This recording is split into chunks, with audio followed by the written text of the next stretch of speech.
The following program is rated TV MAL. It contains strong language and is intended only for mature audiences.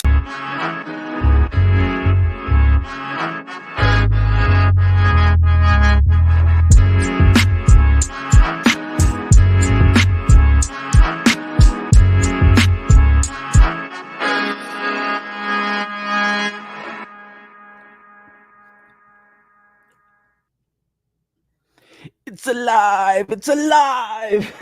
Oh man, I was looking for a goddamn Frankenstein intro. Didn't find it in time, man.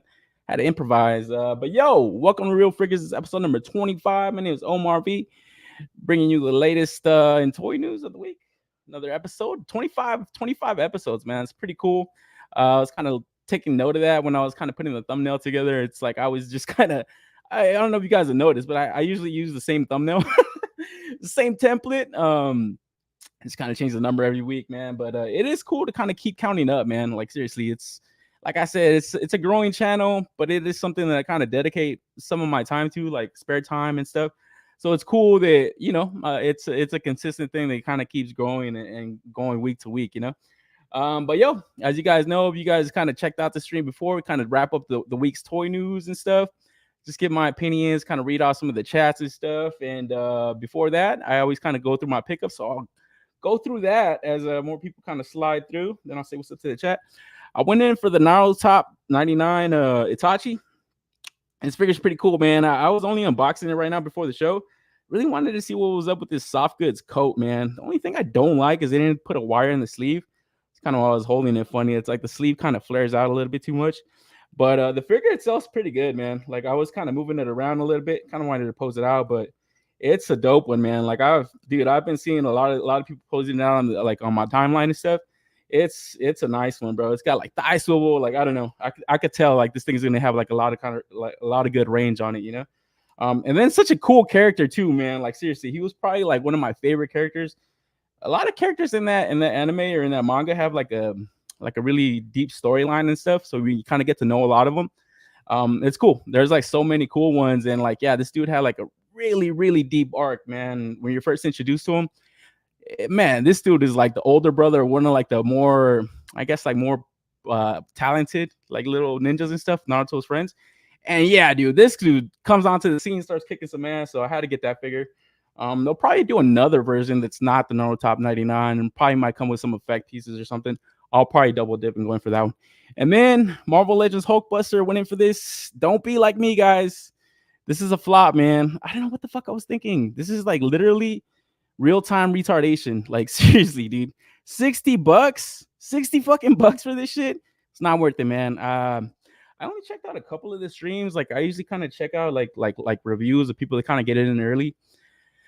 Man, bro, like seriously, it's not worth the price. I think that's the one thing that I should have took to myself is it's like, dude, I'm paying $60 for this. I think I locked in the pre-order stupidly, thinking the thing was going to sell out. You look at this at $60, and then you look at the Dragon Man that we talked about last week at $85. And this, you could just tell this thing is just super outdated. I hate the fucking the waist swivel. It just shelves up really nasty. It's super ugly, super outdated. Like, oh, it's just ugly, bro. Like I don't know what I was thinking, man. Like seriously, if you're in the market for that, I say wait for a sale. I think it's gonna go on sale probably like $49.99 or something like that. I think that's a fair price, honestly. I wouldn't have minded at that.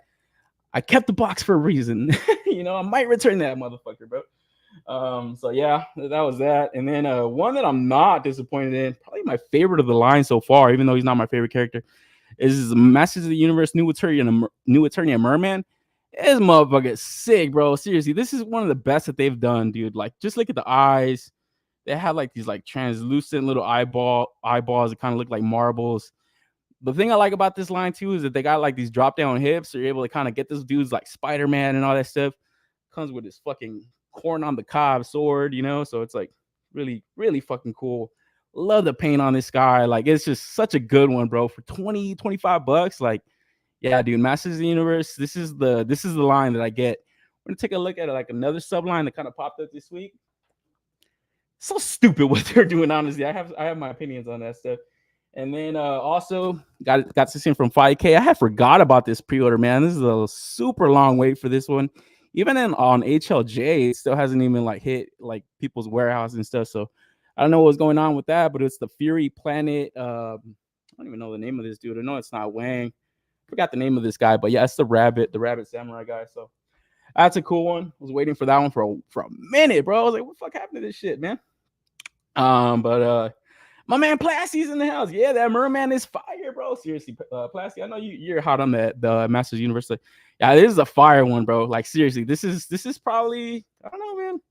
Hate to say it, probably going to that top 10, guys. I know it's too early to call right now. It's like, nah, it's not really too early to call. I think people are kind of making their list already. But yeah, this is probably gonna be up there, man. This is probably my favorite Masters Universe figure to date, you know, and like I am kind of biased. I do like Manny Faces, I do like Trap Job, but like I think that one is probably the best one that they've done, honestly, to be quite honest, man. But yo, speaking of plastic, let me say what's up to the chat, guys, because that's all the pickups I got. As always, let me know what you guys are picking up. Let me know what your guys' thoughts are. Honest opinions, man, because seriously, would have got some honest opinions on this. I probably would have passed, bro. Shout out to my man, Billy Beige Customs. I actually checked out a review after I got this in hand. He said the same stuff. I said, man, I should have watched this guy's review before I bought this goddamn thing. Like, seriously, I would have like put a proper head on my fucking shoulders and like, nah, I probably would have passed. You know, seriously, like it was not worth it at $59.99. I was thinking, Omar, gentlemen, what's up? Darth Gutierrez is in the house. What's up, Darth G? Let's go with you, man. Ghost Tab is in the building. Yo, what's up, Ghost Tab? Yo, Big 25, let's get it. Abel Frost, what's up, bro? Let's go with you, man. 25 episodes older, that's when reality of life starts to sink in. Oh, man, that shit sank in a long time ago, bro. B Rivera's in the house. What up, B? What's good with you, man? Your NYC's in the house. What up, NYC? What's good with you, bro? My man Plasty's in the building. He's talking about that merman. See what's up with everybody. Picked up that merman, too. He's sick. The line is slept on. Yeah, the new Eternia stuff. We're going to take a look at like a new subline that they kind of cooked up this week. I seriously don't know what the fuck they're doing over there, man. I don't know. It's kind of funny. Aiden Skate, what's up, everyone? Yo, Aiden, what's up with you, bro? Thank you for stopping by, as always, man. My man Andy just says, hey, yo, Andy's, what up, bro? What's good with you, man? KJ's in the house. What up, KJ? What's good with you, bro? Dude, I'd warned KJ about figures, but he's probably already got them before, way before me, bro. That's for damn sure. Shout out to KJ and the highly posable guys. 2-5 in the house. Congratulations. Yo, code names. Thanks, bro. I know it's not really much of a milestone, right? It's kind of stupid. I was like, yeah, this is kind of corny. But it is something that I took note of. I was like, damn, 25 episodes in. It's been more than 25 weeks. So I was kind of taking a couple of breaks here and there. But it's kind of cool to kind of just, like I said, kind of keep a consistent flow going. And yeah, it gets to experience like a growing chat. And then, yeah, kind of just cover up all the toy news, man. And it's like I said, and when I kind of originally started this, and when I used to do the old show, I don't know why. It's kind of cool to just document this stuff, you know, kind of document the stuff that we're kind of seeing week to week. Because it's a lot. It's a lot of shit, you know. And I don't know. One day I kind of want to look back and like just kind of take a look at some of this stuff. Like, damn, this came out. I don't know. My personal enjoyment, I guess. But yeah, it's kind of cool. Like I said, to kind of have a growing channel, you know. So appreciate everybody that stops by all the time. Replay squad, live chat, whatever it is, man. But yo, as more people trickle in, I'll say what's up to everybody. But I did want to jump into the toy news, guys, because gotta get them out. I don't know if you guys are familiar with a comic book character called Batman. We're gonna take a look at some of his action figures this week. We got some Jada toys. We got some 1/6 action. Got Frankenstein. Closer to Halloween, we're getting some cool Halloween themed style toys, including some scary TMNT stuff. So yeah, without further ado, let's just jump right into it, guys. And like I said, man, Jada Street Fighter line, guys. How can you not bring these guys up every time they drop a figure, man? All new Guile finally went up for pre-order this week. I think last week or 2 weeks ago when the Cammy and the DJ went up, everybody was kind of wondering where this guy was because yeah, everybody kind of knew this was part of the it's already the third wave, right? This is the third wave of figures that they got. So yeah, everybody was kind of wondering where this guy was, and not far behind, man. We got proper solicitations, proper pre-order at $25. The one thing I love about Jada Street Fighter line is that they're so readily available, man. You can pre-order these at Big Bad Toy Store, Amazon. I'm sure your local comic book shops are picking some of these up.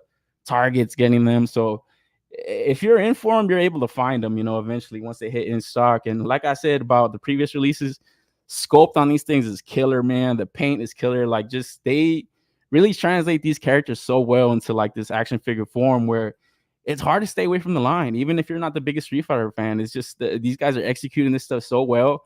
Like, obviously everybody's kind of just familiar with some of their past releases, but the one thing I liked about Street Fighter all the time is that you never really could pinpoint like your favorite character. I'm pretty sure some people could, but man, sometimes I like Ryu, sometimes I like Ken, and some of the times I like this dude Guile, bro. He was just such a cool character.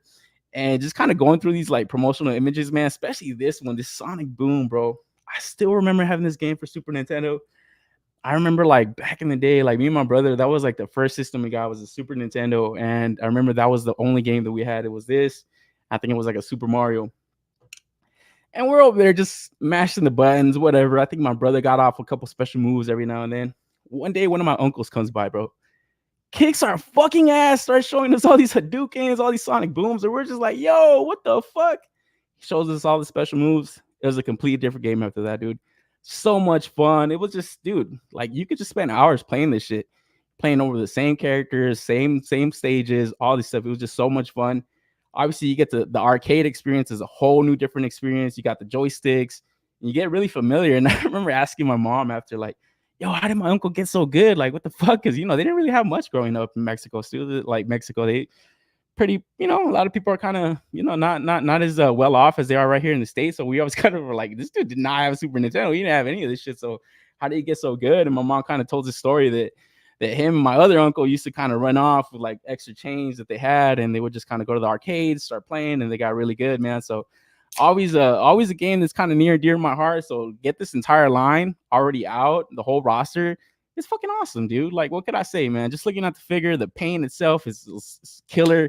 He's got the American flag tattoos on his fucking shoulders and stuff. So it's killer, man. Like I had to pre-order 2 of these. Like I said 2 weeks ago, I've only been getting 1 at a time, but ever since they started showing off the Cammy, I've kind of gone back. I pre-ordered another Ken. I pre-ordered another Ryu. I kind of want to have these things because even in box, these things look so cool. They got the arcade style packaging. And yeah, man, like I said, there might be a Marvel vs. Capcom 2 Marvel Legends line coming down next year. These figures are going to go right well in hand, right next to those. So I'm sure you guys locked this one up. It was not hard to kind of, like I said, it's not hard to find these. You're able to find these on Big Bad Toy Store, Entertainment Nerd, all these other places, all these other online retailers. What are your guys' thoughts on it, man? Have you guys picked up any? Is there anybody in the chat that hasn't picked up any of these, man? Because like I said, these figures are just awesome, bro. Like, what's left to be said about them? I could just kind of go on and on. I'm sure you guys have heard it. Plenty of other streams talk about them. Plenty of other reviewers talk about them. They're killing it, man. Like, seriously. Rookie of the years when they came in last year, and yeah, they're not slowing down. Let me see what's up to the more of the people trickling into the chat. See my man Pac Photos in the house. What up, Omar? Yo, Pac, what's good with you, bro? He's here for the Batman talk. But yeah, man, what are your guys' thoughts on him? Johnny Number 5 is in the house. What's good with you, bro? My man Ghost Tab, he says, I like everything on the guy except the top. Looks like he could break dance and spring his head first. Yeah, the hair, that's the one thing I was kind of worried about. It's kind of translating this dude's hair.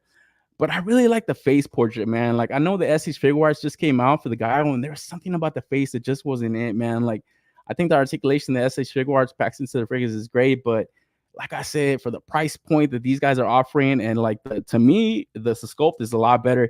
I think the one thing that Jada could probably improve on here and there is just like, I do like the paint quality, but maybe they could tone it up a bit. Maybe get some shading in there a little bit, like maybe like especially like on the muscles and stuff. Like, that's about the only thing that I would say, man. But outside of that, like, they pack in good amount of head sculpts. Like, each character gets like different kind of looks, different kind of portraits. They get their special move. They get multiple hands. And then these guys are real good to kind of pack in more accessories on like a player 2 option or like an exclusive colorway. So I'm sure we're gonna get him in his like blue freaking army fatigue, blue you know, wife beater and stuff. So that'll be really cool. And shit, man, I gotta wonder if anybody's ever gonna make that Jean-Claude Van Damme guy a live action joint, man. I don't know if it'll be Jada, but I wouldn't mind seeing like a third party company just kind of slide in with that. Because like I said 2 weeks ago, it's kind of crazy that once a company jumps in and starts killing an IP and just making great figures, it seems like they, like a lot of other companies, jump on a bandwagon. Make the stuff that somebody else isn't making, dude. Make a live action stuff, man. Seriously, like a Jean-Claude Van Damme, like, that's so cool. And I forget the name of the Bison character, man. Super famous actor. He was from the Addams Family. I forget the name of that guy, dude. That guy was killer in that shit too. I loved him, man. I loved that movie back in the day. So I hope one day we get figures of that. But for right now, I'm really happy with this line. It's just in its entirety. Like, seriously, I honestly have like no gripes about it. Pre-order these 3 new Street Fighter releases. Hell yeah, 8K for sure. So your Uncle Joe visit you and your brother, and the first thing he did was beat you in the only game that brought you joy. Respect. Yeah, dude, seriously. I always remember that. He kicked our fucking ass, bro. We were just like, yo. It was complete fun, though. I have all 6 releases. Can't wait for the guy. Bill, the my man Bill. What's up? Yeah, seriously, man. I think, like I said, the only one that I'm missing is Fei Long. That's the only one I'm missing so far. B Rad is in the house. He says, "What's up? New to your channel, first time on your live." B Rad, I saw you last week, bro. Stop lying. Nah, shout out to B Rad. Yeah, the blue one was always my favorite color swap. Yeah, the blue player too. It's a dope one too. Like seriously, like I don't know. I it's hard to say that I'm not a fan of the green. Like that will always be my favorite, especially like in that Marvel vs. Capcom 2 artwork, man. Seriously, like that Bangus artwork. Especially Guile, he just oh man, all the characters look so good in that, bro. Like, oh man, you got to have them all, man. My man B Red, he says, love the camo paint. I like to customize Action Force figures with the woodland camo pattern. Yeah, I'm pretty sure you could probably do some kind of swaps with this, man. I haven't spoke to this guy in a while, but or even seen him like really active in the Discord. But shout out to Dragon Eye 69. He did this super killer kit bash where he took the soda Guile and he put that on the Sergeant Slaughter body. And it just looks like a fucking killer figure, dude. Like seriously, like everybody knows that Sergeant Slaughter kind of has like that more bulky like upper body. Obviously, it's kind of different kind of deco, but you put the soda head sculpt on that, and honestly, it's hard to say which one would look better. Obviously, this one's like a more classic, but that looked really fucking good, man. Where I was just like, damn, that's got to be one of the best kit bashes I've ever seen. Like for real, hands down. It just looked that good. And I'm sure if you were like a good customizer, you could probably even paint that Sergeant Slaughter body. Obviously, he's got pins. These guys are pinless and stuff. He's going to be missing some of the tattoos, but it looked really fucking good. So I got to wonder if you could even put this head on the Sergeant Slaughter body and how that would look, you know? Just like with Cammy, the Street Fighter Alpha Zero costume was my favorite. In this case of Gaio, do a Dan figure. Oh, yeah, Dan, dude. We definitely need a Dan. So that'll be awesome. It says, my bad. You right. I did catch you last week. Oh, to be a regular. Hey, B-Rad, no problem, bro. He's like, first time on your channel. Shut the hell up, B-Rad. Oh, man. But yo, it's good to see everybody kind of always slide in, man. Like I said, to kind of put the show together for not only myself, but like people to kind of chime in and share their thoughts on stuff on the things we're talking about. So it's always good to see new people in here, man. But yeah, as I kind of go through these, man, let me know your guys' thoughts on a lot of this stuff, and I'll try to read out as many comments as I can, man. Shit, my man Codenames is in the house. This is KJ had Guile 6 months ago for sure, right? Every time I watch this guy's show, this guy's like, I remember NYC says this guy is Big Bad Toy Store. Jada hasn't missed yet. I can't wait for this one, especially after how disappointing the SHF Guile was, in my opinion. Yeah, I saw a couple of people taking pictures of that. Shout out to my man Cerebral Deep, man. He got down. Like I always love seeing Cerebral Deep's like hand poses and stuff. Like that guy's a real enabler, bro. Sometimes I look at the stuff he does and I'm like, man, I gotta get this figure. But yeah, he was having some fun with it. But yeah, he also kind of brought up some stuff he didn't like about it. I can't wait to see what's next for Jada after they finish this roster. Yeah, we kind of bring that up all the time, right? Like what could be next? I think a lot of people always bring up like Mortal Kombat, you know, stuff like that. But like seriously, I wouldn't mind it if they just kind of continue on some of this Capcom like licenses and stuff. Like I don't know, like it's just like a number of characters that I would want them to make. Even like I said, man, if Marvel Legends is doing the Marvel vs. Capcom 2 like style subline, like these guys should make like a Jill Valentine in that style, you know, where it's just like a little bit more anime and stuff. I think they would kill it, man. It would look really good. From there we move on to Storm Collectibles. They're also kind of putting some fighter type figures out in the market, so we get another chance at this son of ogre Baki Hanma. What's this guy's name? Yujiro Hanma. I guess it's Baki's dad. And man, like I said about the Baki, dude, this figures are selling out. Probably Storm's best releases in the last couple of years. Just like his son, this dude sold out, so now you get a second opportunity at a like more battle damage style figure. Like I always say, every time I bring up this figure, man, or figures of this property, I always say I'm gonna go watch the anime. Haven't gotten around to it, man, but I've heard great things. And just kind of looking at the stylization of the characters, really bulky, really beefed up, and I think it allows for Storm Collectibles to put a great figure together. You guys are kind of familiar with their figures. They're kind of more, I guess, like rubbery kind of. Their bodies kind of feel a little bit more different than your average figure. It's like plastic kind of mixed with like this like soft, super soft rubber, man. But I think it just allows them to kind of execute killer sculpts and stuff, and just the movement on the body because they're so big and bulky a lot of the time. You get great range with like some great butterflies. And yeah, this one being more battle damage, not knowing too much about the property or the character, I feel like it still fits his like his whole character, you know. This one does kind of come with like these, I guess like they're like these like little kitchen accessories, little, I don't know what it is, honestly. To me, it looked like the motherfucker was cutting some ice. I was like, is this dude cutting ice with the ice knife and shit? So I don't know. Maybe they could have done without that. And then the other thing that I saw that kind of differentiated this first release was like this, I guess it's like top, you know, it's kind of just ripped open from the back. So you get that like fucking dragon muscle. I don't even know what the hell that is, man. If you guys are familiar with the shit, let me know. But like I said about the first release, it did sell out. So now it's your second opportunity to get it. And this is the first release. So you're probably not going to get these like head portraits, these head sculpts, but you do get a couple of extra ones that allows you to kind of get maybe more, I guess, more creative with your photography. Like right here, they're kind of showcasing this dude taking a fucking punch. He's taking it like a champ. So that looks pretty cool, man. Like I said, I haven't watched it, but I'm not mad at the character designs. I don't know, for whatever reason, I think when I hop on Netflix, this doesn't really pop up immediately. So I just always forget about it, man. But I definitely got to jot this down and go and check it out, man. My man Wavy's in the building. He says, gang, gang, gang. Yeah, he's one of the guys. My man Wavy's one of the guys that's telling me to watch this. Yujiro is a must. Yeah. Like I said, man, if you have not picked up these like early releases, Storm is definitely giving you a second opportunity to get these.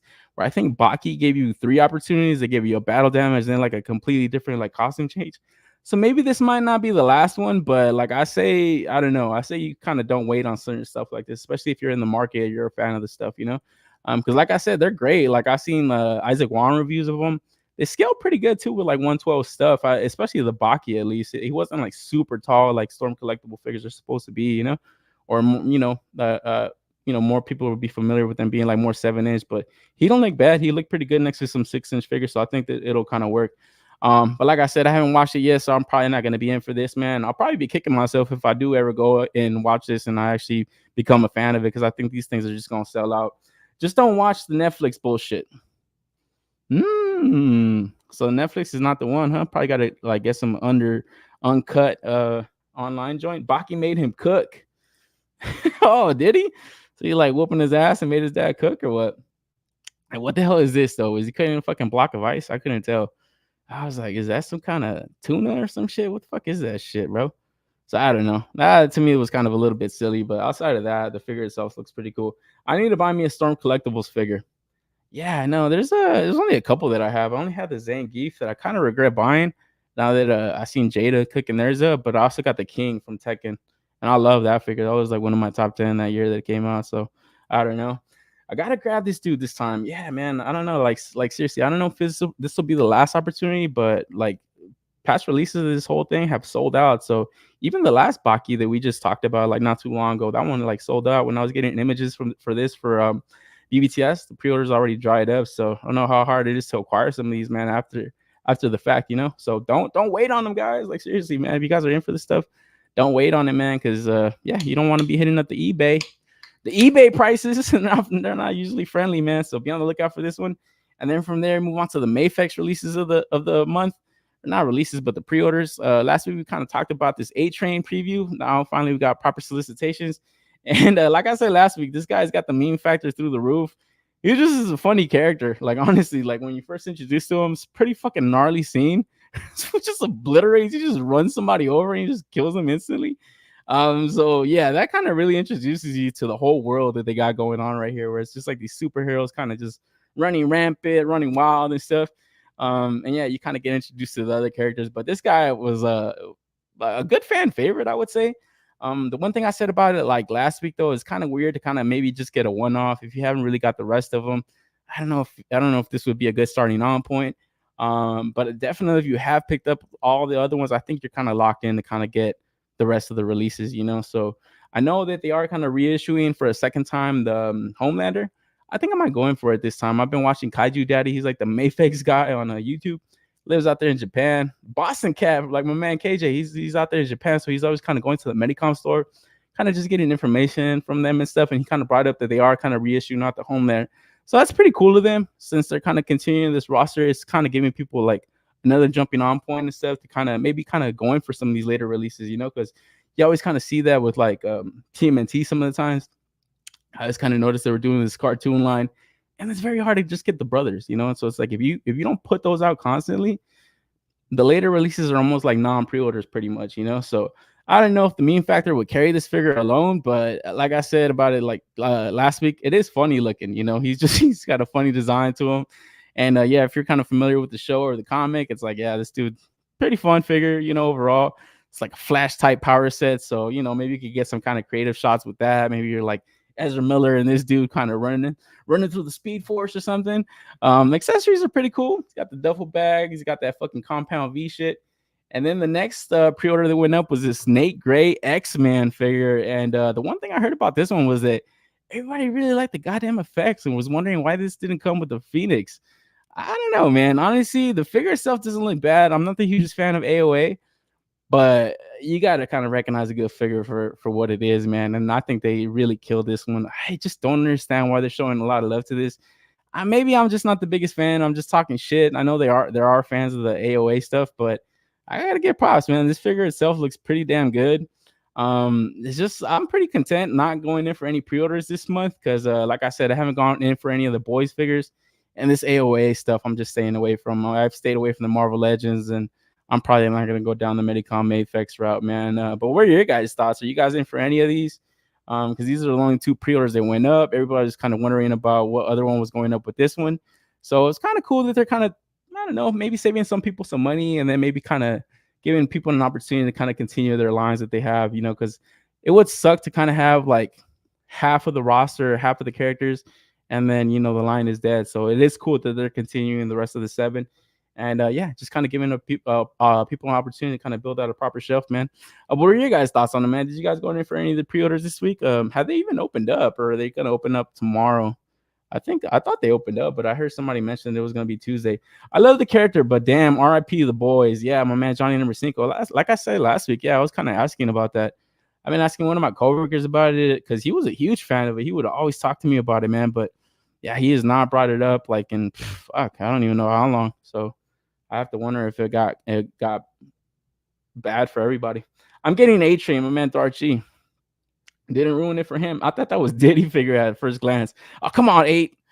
Come on, 8. Don't start with the Diddy jokes. The boys gets really good on season 3, but gets super preachy on season 4. Easy pass. That sucks. Hey, Johnny. My man Tyler L. He says, hey, Johnny. Hey, 8 and Skate. Tyler L, did I miss you? Oh, there he is right here. Hello, guys. What's up, Ty? I always love saying what's up to Tyler L. He's a funny dude. These photos changed my mind. Oh, so you like the Nate Gray, huh? Yeah, I know. I was talking to Andy's about it, man. Like I said, he looks really fucking good. Like, he looks good, bro. Like, seriously, he has no right looking like this good of an action figure. I honestly thought this would have been an easy pass, but then looking at how good this looks, I was like, man, you know what? The Cyclops didn't look bad. The Wolverine didn't look bad. Am I going in for AOA? Fuck no. Thanks, Wavy. Seriously, man. Thumbs down. Gotta stay away, man. Easy pass on the AOA MAFEX wave. Yeah, dude. That's an easy pass. A-Train and easy pass. God damn it, guys. Stop saying pass. Sup, Tyler? No baby oil comes with the figure. Oh, fucking hell. I think that's the baby oil right there. It's not the compound V. This is baby oil, bro. Oh, man. That's terrible, bro. I feel like that's a distraction, guys. A-Train looks like he just showed up to the Diddy party. See? Distracted minds. MAFEX needs to make Stormfront a female soup from season 2. Obi-Juan Chingon, this is yo Omar checking in. Yo, Juan, what up, bro? What's good with you, man? Welcome to the show. We just kind of started. Not really going over too much so far. We've only talked about a couple MAFEX and Jada Street Fighter. Storm Collectibles. I don't know if you're in the market for those. Catch the replay. But yeah, anybody going in for any of these then? So far got MAFEX, the boys for Dark G. Looks like he's still a fan. The boys comic ends with Nancy Pelosi as president. Save your bread. Fucking hell, bro. Oh man, that's terrible, bro. But yeah, moving on from there, keeping it with Marvel, get a little bit of a teaser from Mondo. It looks like they're gonna put out their animated series Spider-Man next week, so we're gonna get more solicitations on this. So far, this is the only image that's been shown off. But we did get to see this figure at SDCC. They had a little bit of a panel going on, so we got to kind of see a little bit of their accessory spread that they got, and then future releases. So it looks like they're gonna have an animated series Venom not too far off from this release. So yeah, man, big fans obviously of Spider-Man animated series. I know Marvel Legends is kind of doing their VHS stuff, and yeah, we kind of know Mondo for doing this 1/6 stuff for the X-Men. look great, dude. The figures look great. I have heard a few QC issues here and there with the paint quality, man. I'll be really nervous about the Spider-Man, dude. All the lines being straight, but outside of that, I can't see this thing posing around too crazy. Obviously, we've kind of brought that up with like past releases of like the Masters of the Universe stuff. But I don't know. For this type of stuff, like I always kind of say, it's about that shelf presence. It's about the kind of I just kind of get in the character. More nostalgia type purchases, honestly. Kind of reminds you of kind of the Funko Pop effect. I know that's like their parent company now. So I don't know. Honestly, like some of the times we're gonna talk about their all real monsters towards the end of the show. Who's that for? Like seriously, like the people that grew up with that, I don't think they got the money for this type of stuff. I mean, they do. It's not overly expensive, but it's just I don't know. I feel like they're kind of missing the mark as far as this goes. But I can see this selling really well. So we're gonna take a look at the full solicitations once it goes up for pre-order, and just see what it comes with, see what they're offering, and kind of make up our decision from there. But based off of this and based off of the panel that they had, I don't know. Does Mondo move like Hot Toys or better? I think they move worse, honestly, Wavy. I want to say they move worse. I have heard Hot Toys have gotten better over the last couple of years. But yeah, I don't think this thing is gonna be. And like I said, maybe I could be completely wrong. I want to give them kind of benefit of the doubt to see what's up with the like their full offering. But I really don't see this thing moving all that great. But like I said, they really got executed on the paint and obviously the accessories they kind of pack in, and then see how it kind of comes out. So take a look at that probably next week. I'm pretty sure it goes up for pre-order next week or the week after, but we'll be on the lookout for that. And then Nasser's in the house. Yo, Nasser, what up, bro? I feel I'm saying it wrong. Damn Funkos. Yeah, I know, man. I feel like they're doing a little bit too much. Check the Mondo Spider-Man display on one of the cons. The paint job has the TV weird cell colors. Yeah, we'll take a full look at it once it goes up for pre-order. But yeah, I didn't get too many good images of it from the panels that they had at SDCC. Remember, gentlemen, 1/6 is gay as fuck. Oh, come on, Darth. But keeping it Marvel, moving into this Mezco offering, we got this Mezco Deadpool and Wolverine Deadpool that went up for pre-order this week. And I gotta say, man, I kind of had a feeling that Mezco was gonna do some drops. I kind of thought they were gonna do more Rumble Society style drops, so didn't get any of that. We got Beetlejuice last week and then Deadpool this week. People are hot on the Beetlejuice, man. This one I've been kind of hearing mixed reviews on, like so far. I've been hearing people that are really in for it, and some people that are kind of lukewarm to it, man. Obviously, we get a little teaser image for a potential Wolverine coming down from them, so that'll be kind of cool to kind of take a look at. Hopefully, it comes with like Hugh Jackman head sculpt and stuff. That'll look awesome. But yeah, what are your guys' thoughts on this Deadpool, man? Overall, I don't think it looks bad, but it's just something about the Mezco-fied look to like their figures that I've always kind of stayed away from. It's just it look a little bit too right here. It looks pretty good. Like it actually kind of looks like a live action guy in a suit, a Deadpool suit. I don't know if it's exact to Ryan Reynolds, but yeah, it's just something about it that I'm not feeling as much as I was liking it when I saw the Marvel Legends or the SH Figuarts. Obviously these guys pack in cool amount of accessories versus some of their stuff. Obviously it's going to be higher price point, but I don't know, man. Like honestly, I'm a little bit Deadpooled out after the Marvel Legends. When we kind of took a look at this during the Mezco con, I said it there and I'll say it again. This is pretty much a non-pre-order for me. So like with the MAFEX, I could probably save money here and just not going for it, because maybe if they would have put this up for pre-order right after I would have seen the movie, they probably would have locked me in. But so far I'm not in for it, man. But I am kind of happy that it's not a Mezco exclusive. Kind of get an opportunity to kind of just wait till it comes out. There's no rush. What are your guys' thoughts on it, man? Did you guys check this one out? Is this one that you kind of were hot for? My man Wavy says this shit's weak. Yeah, I think so too, man. I think it's just a little bit too Mezco-fied. I don't know if that's the right word. I guess that's what it would be. It's a fucking Mezco. Mezco looks too stuffed. Yeah, he kind of looks a little bit too Migo-like, right? Just, I don't know. I know that they've been getting away from that, but this one, for some reason, I don't know if it's because of the mixed material, like on the suit, like it's got like leather or whatever. I don't know. Something about it is just not hitting it for me. Mezco always looks better in person. Very true, very true. Yeah, like I said, I would kind of give him benefit of the doubt and wait till this thing hits in hand and then make up my mind from there. But like I said, I'm already kind of Deadpooled out. I think I got my fill with the stuff that I pre-ordered already. So I like this one. I think I kind of save money on. I'm a Mezco simp, so I'm gonna get this, my man. P Rivera. No shame in your game, bro. Pass, my man. Abel. Yeah, like I said, it's cool to kind of take a look at this stuff, but I don't know. Some of the times when I kind of look at this stuff now, or I'm putting the show together, I'm like, man, it's not. you can't really make up your mind, you know. And that's why I hate like exclusives or stuff that kind of locks you in, where it's like you have to put your money down now. It's like, well, hold the fuck up. Like, I don't know what the hell this thing's gonna look like, dude, you know. So like I said, I do like that they aren't not making this a Mezco exclusive. It's like, you know, you give people the opportunity to kind of wait for the reviews, wait for the stuff to hit in hand, and then you can make up your mind. You know, I hate that whole FOMO approach to the company. Sometimes it's like, no, you got to pre-order this now. You know, it's like, dude, fuck all that, man. You know, so it doesn't look terrible though. Like I said, it doesn't look bad. Like, it doesn't look terrible, but it's just not something that I need to run and go get right now, considering that I already kind of locked in a couple pre-orders, man. The Mezco figure looks almost identical to the Sideshow Deadpool. Yeah, it does kind of look like a mini Sideshow, mini Hot Toys. I just wish they kind of slimmed down their bucks, so when they do the soft goods, it wouldn't look so puffy and just Migo like. I'm Mezco'd out. My man Johnny number 5. Damn, Johnny, bro. I always think Johnny's joking around, but like, seriously, like I brought it up before, these guys don't have the best customer service, dude. So sometimes when they fuck up and they do wrong by people, it's just, I don't know, kind of bites them in the ass, you know. And those longtime customers all of a sudden just move on to other stuff. So I don't know, Johnny's joking around with me, but I gotta kind of lean in towards believing them. They teased Wolverine with the claws, yeah, they did kind of give a little teaser image out there, so that'll be cool. Got a little bit of a homage to that McFarlane cover and stuff. So gotta wait to see that. Maybe seeing the Wolverine and the Deadpool together, I don't know, maybe kind of lock more people into this pre-order. But for right now, I'm good, man. The one thing though that people were kind of pointing out when this thing went up for pre-order was the accessories. Though a lot of people kind of saw that the guns weren't like put into the accessory solicitations. But if you kind of take a look at the figure, he does have them in the holster. So, you know, I think they're just kind of sneaking that past Marvel. Obviously, we kind of talked about all this stuff a lot of the times with the accessories and the guns or the no guns. It is kind of dumb, you know, it's kind of annoying and stuff, especially when it gets left out of the figure. But I think companies have to kind of start doing this type of stuff where it's just kind of just sneaking it past the license holder, you know.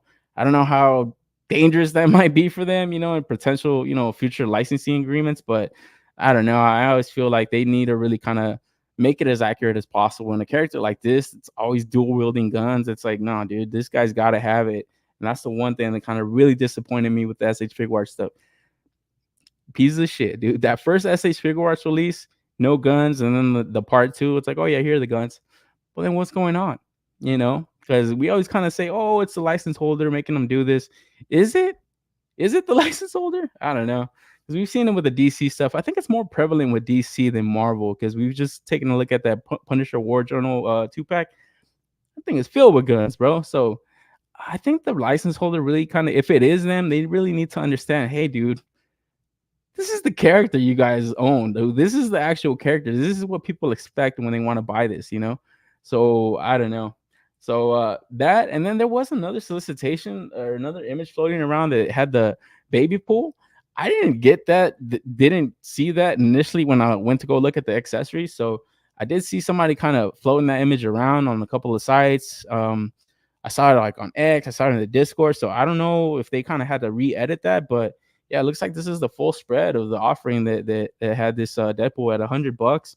So I think if it would have packed the baby pool in there, I think it would have jacked the price way over. But I don't know, maybe people would have been in for that, because like I said, that's like some of the stuff that I didn't like about the Marvel Legends. It's like they could have probably packed in a few more accessories, you know. Are they going to make us double dip on this figure? Are they going to make us buy another like version of this guy? I hate that they stuck the head pool in with that extra Logan. I felt like they could have stuck that in maybe with like a dog pool or a kid pool or some other stuff. Maybe just packed in like a 3-pack. I don't know if you guys have seen like that Black Series, the little droid packs. Like something like that. Marvel Legends used to do something like that, where it's like smaller little pieces, smaller little accessories, kind of just make a accessory pack type of thing. You know, I think that would be cool. Maybe put a Captain America shield, since they have such a hard time packing it in with the figure. So I don't know, stuff like that I would kind of get creative with. But outside of that, it wasn't terrible offering from Mezco. It's just like I said, sometimes when they kind of put this out, you got to strike when the iron's hot, when the hype is good, you know. So I think they probably would have got more pre-orders. But outside of that, everybody was a fan of the movie that I talked to. I didn't really hear too many people not like it. So I'm sure getting a figure of it once it comes out, like, you know, we could say it passed now, but once you see it in hand, it's gonna look a lot of fun. It's gonna look like a lot of fun, because even this dog pool looks pretty cool. It's not articulated or anything. I think it just has a swivel on the neck. But outside of that, doesn't look bad. To me, it doesn't look bad. But yeah, I think like my man Johnny, I'm Mezco'd out. I think the only Mezco I have right now on pre-order is just the mask figure. So I'm waiting on that one, and then I don't know. I haven't really seen too much other stuff, man. I'm waiting on that goddamn van to see when that drops. See how much that thing is gonna be, because I think that thing is gonna be pricey as fuck. But from there, move on to this fucking Batman Mezco offering for 5 points. Their 5 points line. We get this Batman 89 3-pack. So you're able to kind of buy this 3-pack as a deluxe set that comes with the Batmobile, or you could just get the figures, or you could just get the Batmobile. So I don't know who the hell would pass up on the Batmobile, honestly. I honestly don't even know who would go in for these. I do like that retro style packaging. Like, those card backs look cool, but I don't think it's enough to go in for a purchase. Once I started seeing this, I'm like, wait, is Batman celebrating some kind of anniversary or something? And yeah, obviously he's kind of celebrating his 85-year anniversary. So pretty fucking crazy that a character's been around that long, man. And to get different versions of stuff, different toys. Like, yeah, I don't know. This is for somebody. It's just not for me. Obviously, you get the Keaton Batman, you get the Joker, you get the Goon. And then the Batmobile, it looks cool for what it is. Like, just, if you're a fan of this type of scale and stuff. I don't know. I feel like when I see Mezco do this stuff, I'm like, man, who the hell is buying this shit? Because they're not cheap. These things are relatively expensive for like the scale and stuff. So I honestly don't know who's in the market for this, because I never see any kind of reviews for them. I've seen a couple of people buy maybe one or two here and there, the stuff they like really like. I think I've seen the Scooby-Doo one. But outside of that, I don't see too many people going in for this stuff. Like I said, the highest selling point is the card back to me. Like, I probably wouldn't even pop these things out of the card. So why the hell would I even buy it, Did anybody go in for this? I hate to ask, because I don't think anybody really went in for them.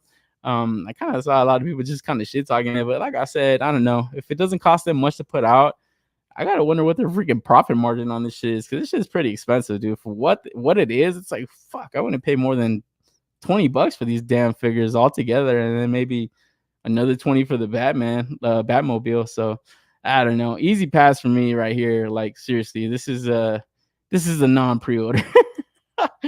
Pass for me. Yeah, I think so too, man. How the small Batman 1989 has a better head sculpt than their 112 Batman 1989. You think so? Yeah, I mean, seriously, the Batman does look pretty good, right? I think the Joker looks terrible. I don't think that looks like Jack Nicholson at all.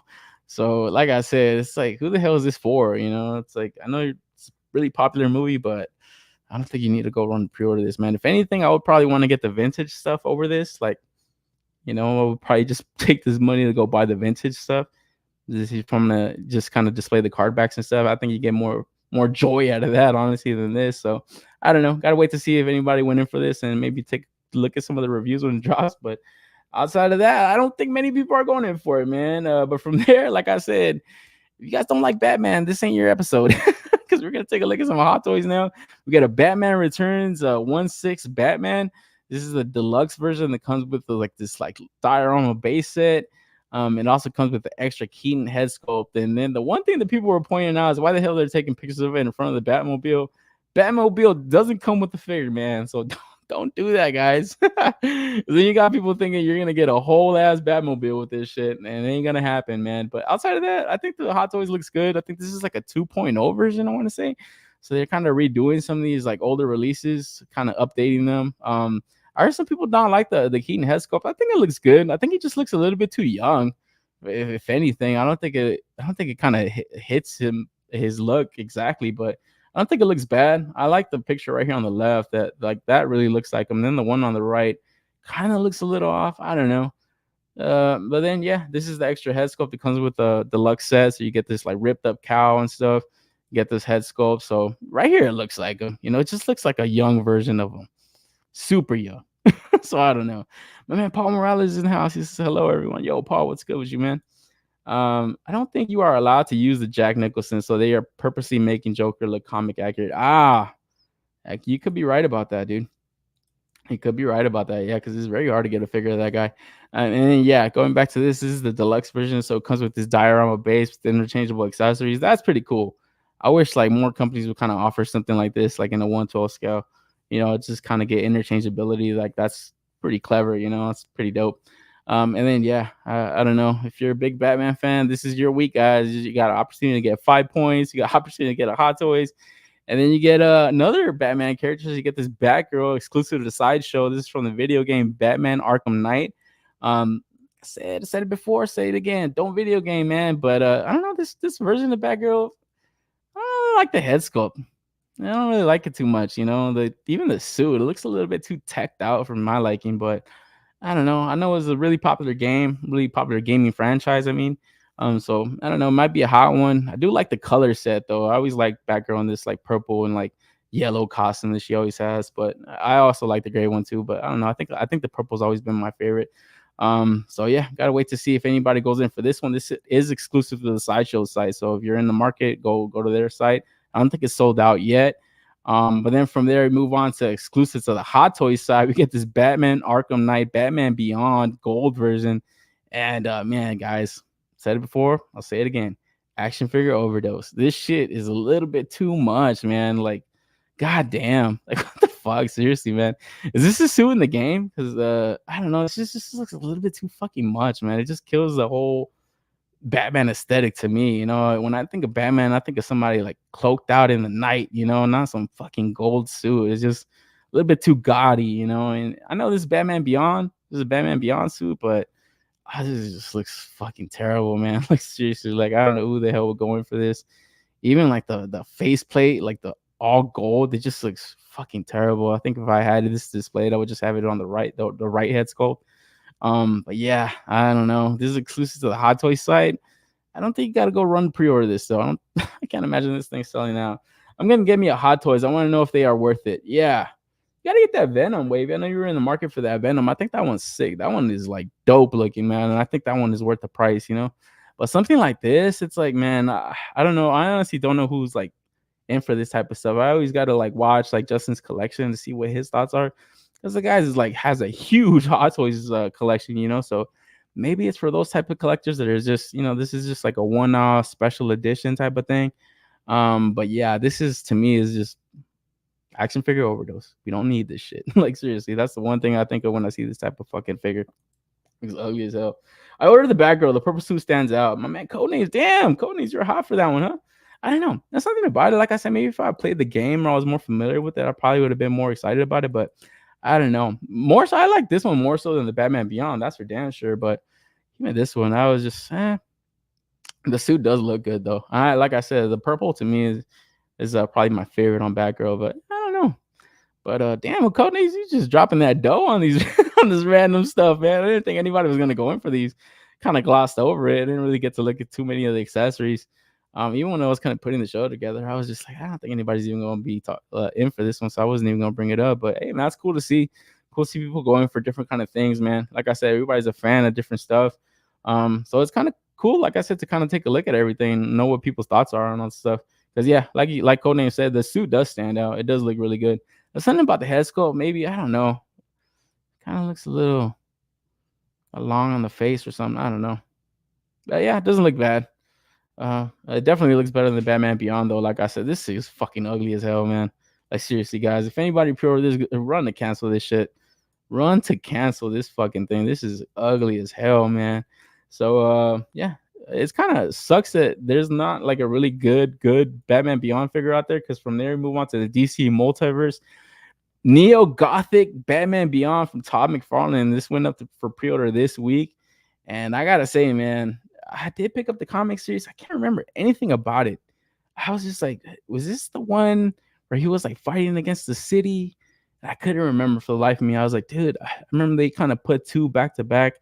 And it just sucks, dude, that we can't get like a good Batman Beyond comic, a good Batman Beyond movie, a good Batman Beyond show. It's like, that shit was fucking dope, man. It was like a cool continuation of Batman the Animated Series and Batman New Adventures. It was like, this is like a proper passing of the mantle. This isn't fucking, all of a sudden a new dimension, a new universe comes in. He's the new No, this is like, they continue the story really good. And the thing I always liked about it, and they brought it up that like Bruce Timm, and I think it was I don't know if it was Paul Dini or the other kind of creators of Batman Beyond. They didn't want to just make, Joker Beyond, Poison Ivy Beyond. They didn't want to make that. there was some characters that kind of went in there, but they kind of wanted to give him like his proper villains, his own like rogues gallery. I just wish they would have like really kind of invested more time into that, man. We would have got more cool stuff.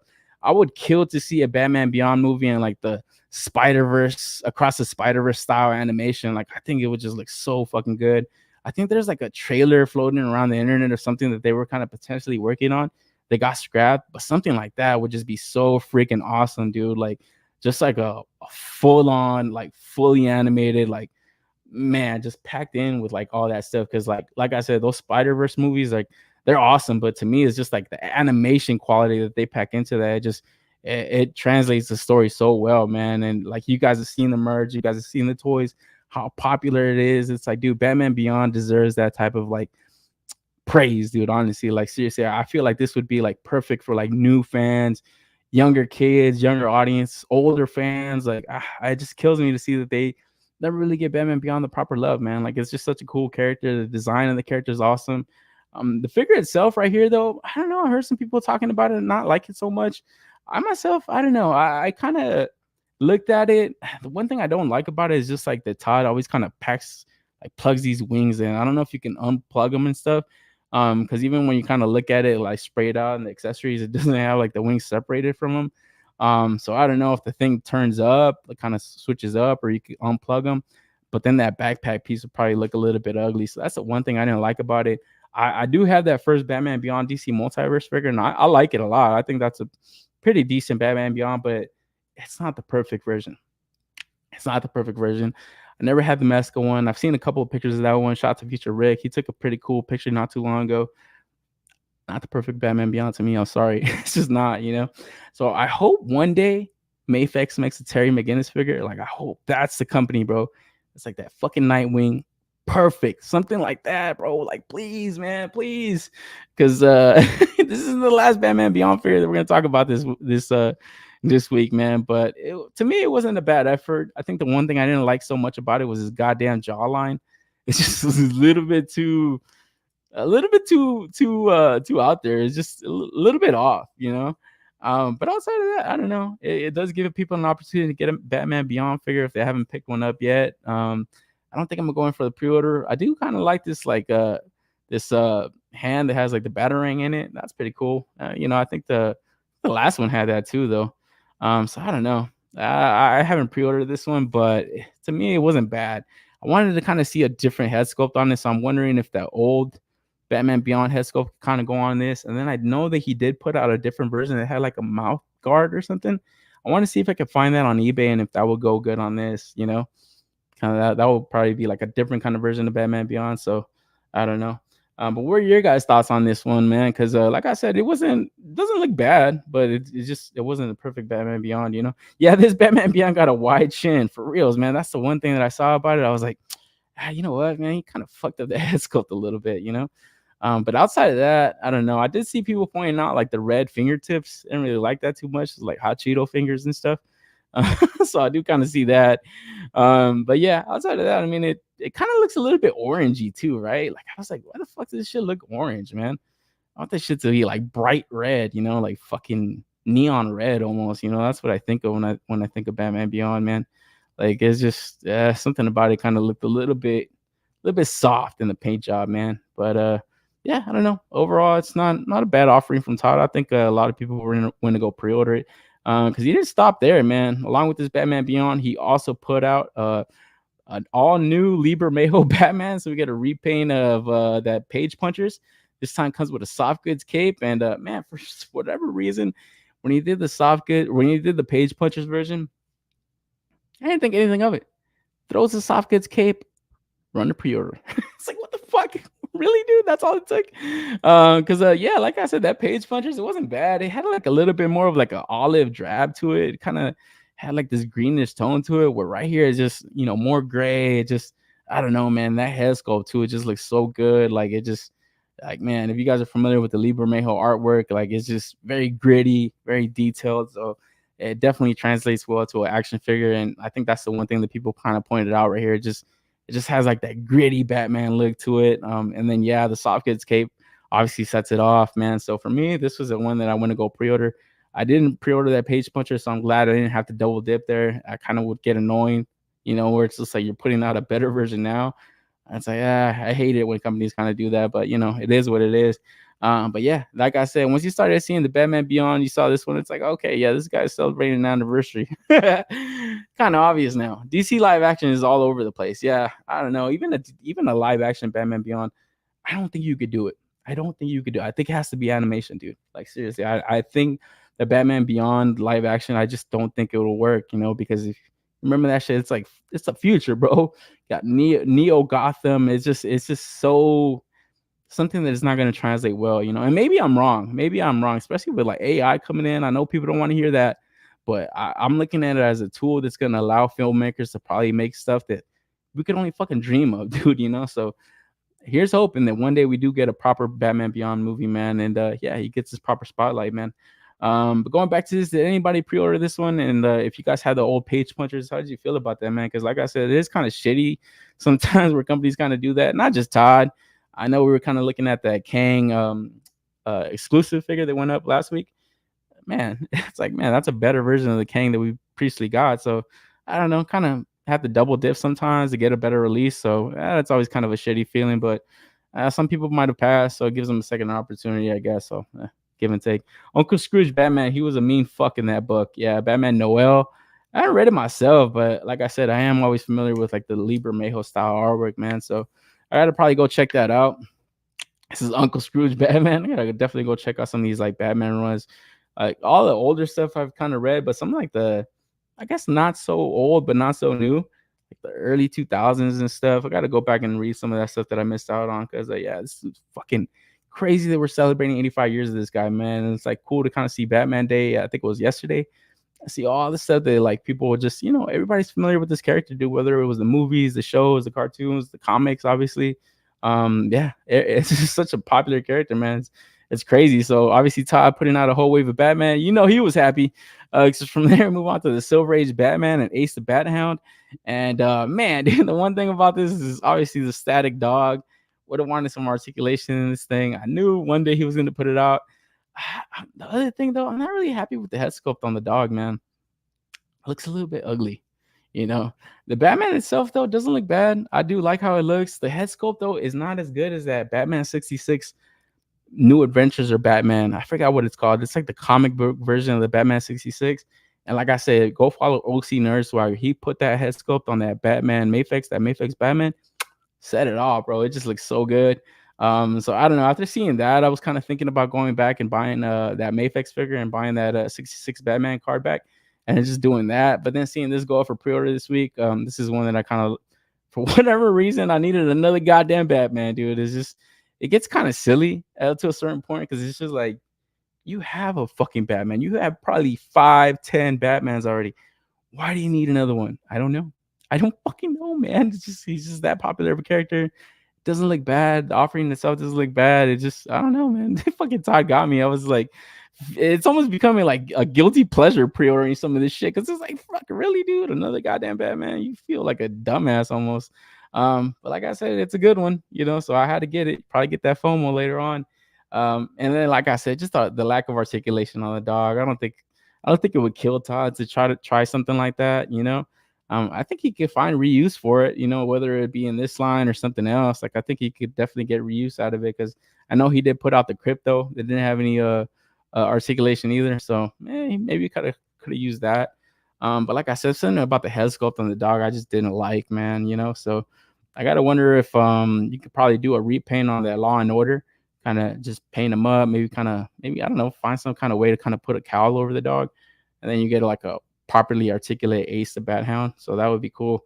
It does come with a good amount of hands and stuff, but yeah, I don't know. Honestly, kind of looking at it now, I'm starting to think that it's like, why the hell am I pre-ordering a lot of this stuff? I don't need it, It's just that's fucking nature of the beast, dude. This hobby sometimes, like I said this week, I fucking opened this Hulkbuster. It's like, why the fuck did I even pre-order this? Like, what was I thinking, dude? I don't know. I gotta really kind of pump the fucking brakes, guys, because some of this shit is just getting a little bit too expensive. When you really look at the grand total of things, when you look at all the money you spend on some of this stuff, and man, dude, like seriously, some of these Batmans, they look good, but you don't need them, guys. Like seriously, you don't freaking need them, man.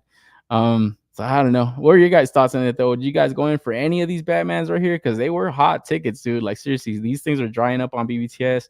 I thought the Batman Beyond was gonna sell out. I didn't think any of these other ones were gonna sell out, but I went to go look, and yeah, some of these are drying up in most places, man. So if you are in the market for Batman, if you don't have one, definitely go in for some of these. They don't look bad, you know. And now that I'm kind of talking about it, I don't know, man. I think I am gonna cancel these pre-orders because it's like, fuck. I hate to say it, Todd. You're just doing too many goddamn Batmans. You know, I know he's put out a bunch of other stuff, but it's just I think I have the perfect versions already of like Todd McFarlane Batmans.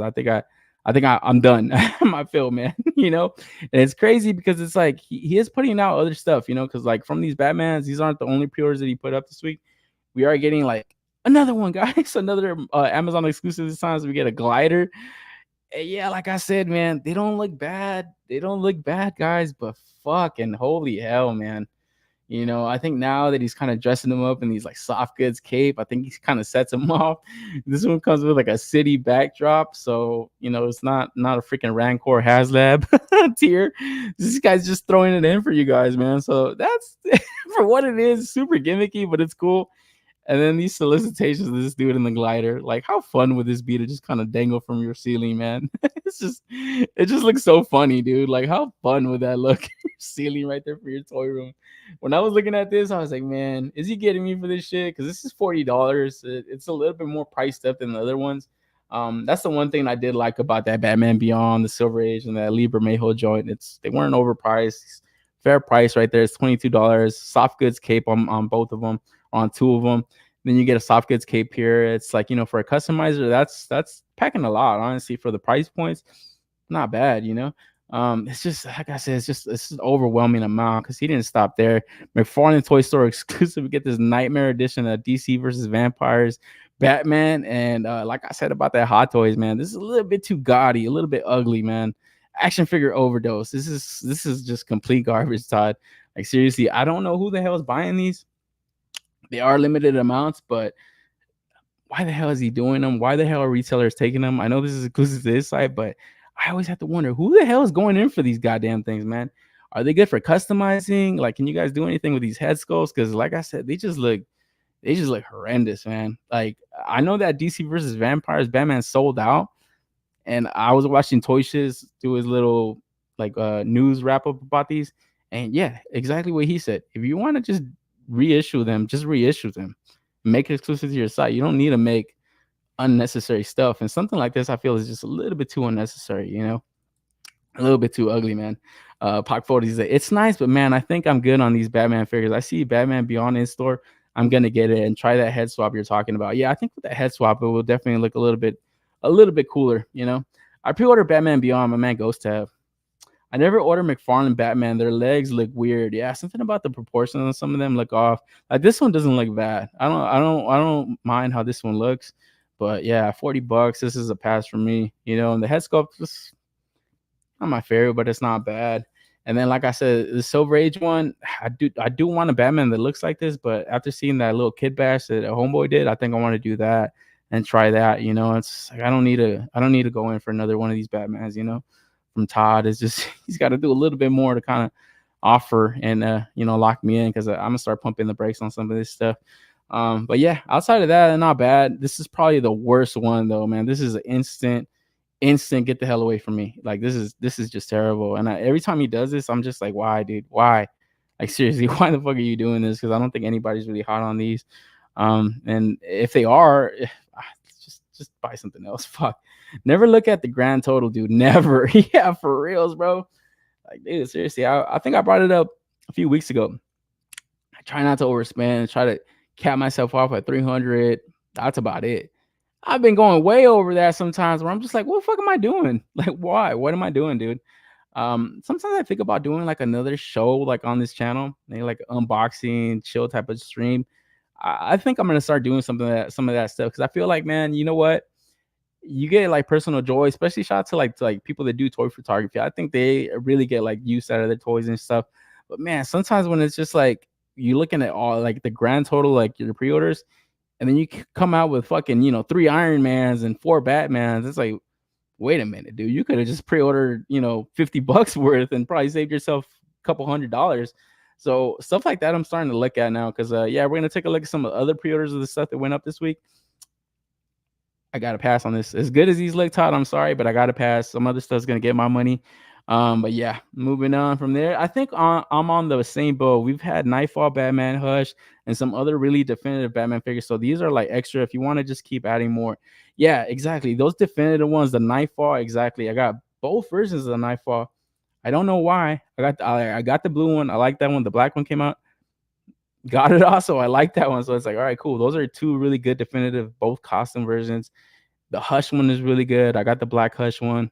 Never got the blue Hush one. So it's like, man, maybe if I see a fair price, I'll go in for it. But like I said, you don't need to, you know. But yeah, you're just kind of adding more. You know what I mean? Where it's just, this probably will not be the last Silver Age Batman you ever come across. You know, maybe you could pass here and stuff. So I don't know. And like I said, these are the money makers for Todd, man. Because from there we move on to other stuff. He is kind of giving you more DC deeper cuts, man. So we got Commander Steel coming as a Target exclusive.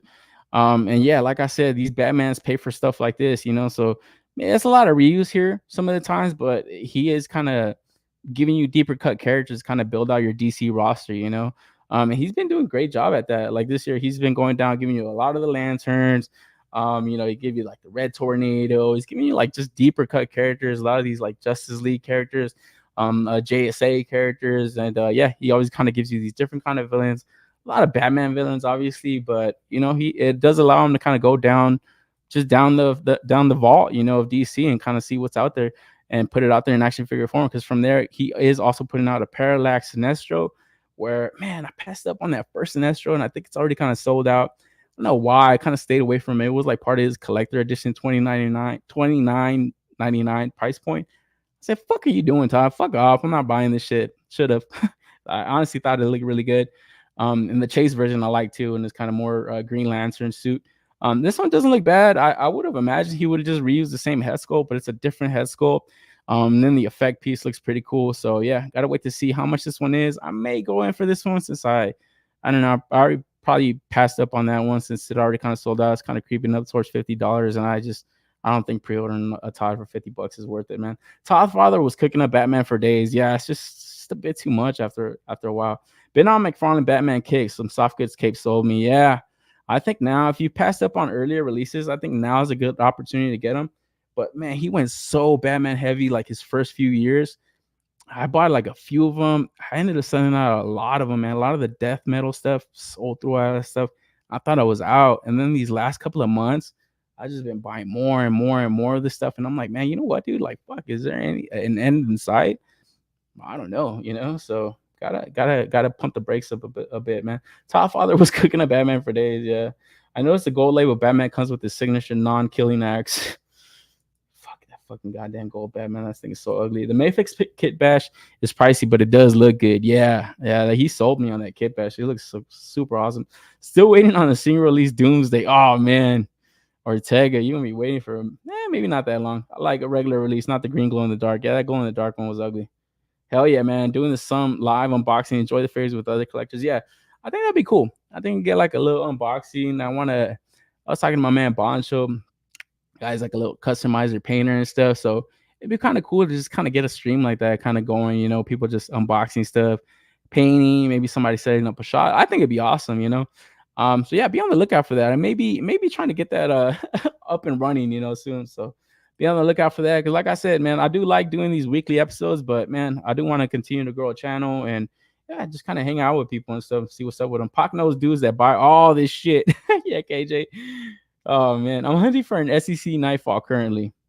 That Nightfall joining the SEC one was dope. I like these Target McFarlane's a lot. This dropped this week.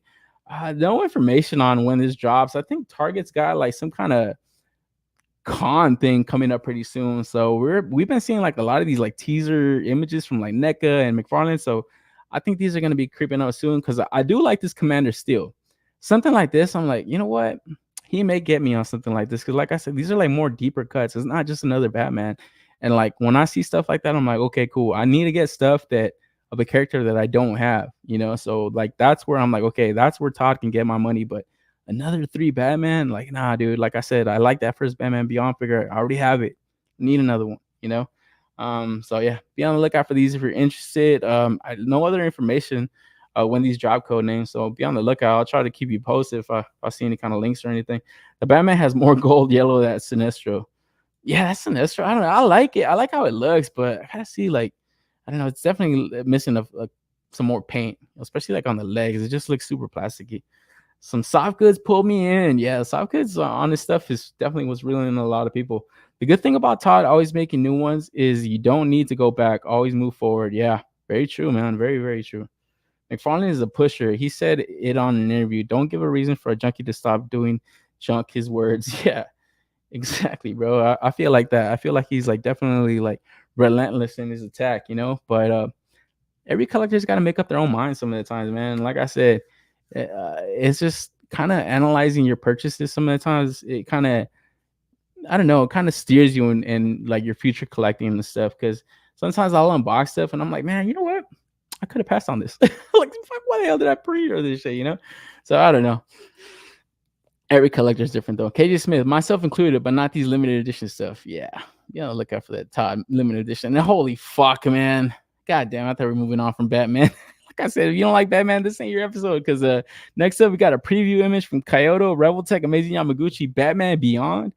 And man, this thing is pretty jarring of a design for Batman Beyond. It's like I said, you do imagine like this futuristic teched out thing, but I feel like this is a little bit too much, man. Where got to see the full offering, got to see the full solicitations, but right off the jump, I don't really like the head sculpt. I kind of wonder if they're gonna add like a exclusive head sculpt, as like a more classic Batman Beyond design. But man, just looking at it right here, I don't think I'm gonna pre-order this one. It doesn't look like the version of Batman Beyond that I want. Like I said, if MAFEX ever makes like a Terry figure, like, man, I feel like that would be like the perfect Batman Beyond, because I can't really see any other company coming in and doing that, honestly, like a perfect company to make like a domestic style would be like a fucking Hasbro, bro. Like seriously, Hasbro, if they ever made like DC figures, Batman Beyond, dude. I know they made Batman Beyond figures back in the day, and they botched it. They made some terrible shit. They wasn't even in the goddamn show. So, man, I feel like giving them an opportunity to make a domestic style DC line, oh, man, they'd probably make some of the better versions of these characters. Because right here, I don't think this is it for me, man. It just looks a little bit too teched out.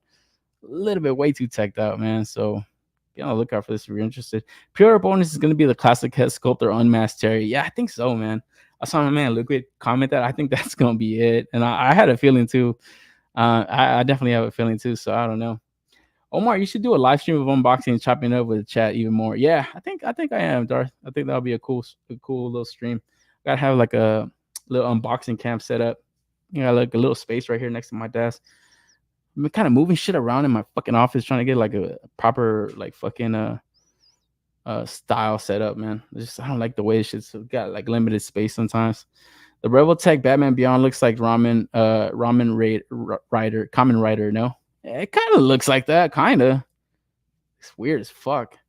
I like these companies hate Batman Beyond. It's like these companies hate Batman Beyond. Yeah, that's what I'm saying. It's like, why did you have to make this? Why did you have to make this version? I don't even know where this is from. I think it was like some offshoot comic or something. I couldn't even find like a proper version of it, but I did see Robo bring it up on his weekly. Pre-order bonus is going to be the classic. Oh yeah, I read that already. It's such a busy design. Yeah, 100%. It's just like, motherfucker, this fucking thing light up, man? I feel like his crotch is gonna light up or pop out with a fucking gun or something. I think I'm getting this though, just because it'll be fun to pose. I don't know yet. Yeah, 100%. I think the Yamaguchi stuff everybody already knows. You're gonna get the most dynamic posing and stuff, but I don't know. It's just like I said. I think I'd rather pre-order the McFarlane Batman Beyond over this. Honestly, definitely gonna be cheaper. So I don't know. Gotta wait to see this full solicitation. Maybe it sells me with the accessories. Maybe they have like some really cool shit on it, and definitely nothing else is ever gonna come with out of all Batman Beyond figures. None of this is classic look. Yeah, like I said, I was watching the Highly Posable, and one of the guys brought it up on the show. What's the best Batman Beyond? I think the DC Direct is still the best Batman Beyond, dude. To be quite honest, it's the most classic looking. I didn't get that fucking Walmart exclusive that kind of came back that got reissued, man. But I did see the Pock Photos review, and when I saw that, I was like, man, I gotta be on the lookout for that, man. If I ever come across a link, I'm gonna try to snatch that up because yeah, I think that's the best Batman Beyond out there right now, to be quite honest, man. So we'll wait on this one, kind of see what this comes with. But along with that, Amazing Yamaguchi Revoltech is also putting out a Ayane from Ninja Gaiden 3. So yeah, man, if you guys remember this game, it's pretty seductive, sexy assassin type, right up a lot of people's alleys. So you got to get those jars ready, boys. This looks like another one. But yeah, outside of that, I don't know. Be on the lookout for this. Also, probably gonna go up along the same around the same time as that Batman Beyond. Get more full solicitations of it, but it looks like Kyoto is gonna go deep in this Ninja Gaiden property, man. Because I know they did their Ryu. I think that was his name, Ryumo. Nah, I think it was just Ryu, right? The main character. They kind of put up his pre-order like a few months ago, so like a month ago. So probably come out around the same time. Be on the lookout for that if you're interested. Jars are overflowing lately, man. Yeah, get that jar ready, bro. I don't know. I'll see what's up with this one. I like the design of her. She's looking at me funny, bro. Oh man. But from there we went to Hiya Toys Contra figures. And man, dude, when I was looking at these this week, for some reason I have fucking deja vu. I said, dude, I thought I talked about these, man. But I think we only talked about them when they were at SDCC. They were like in the booth. We got to see like their accessories laid out and stuff. And I think they put out like a promotional teaser image or something. And I think that's what I was kind of talking about. So seeing them finally go up for pre-order, not bad at $50.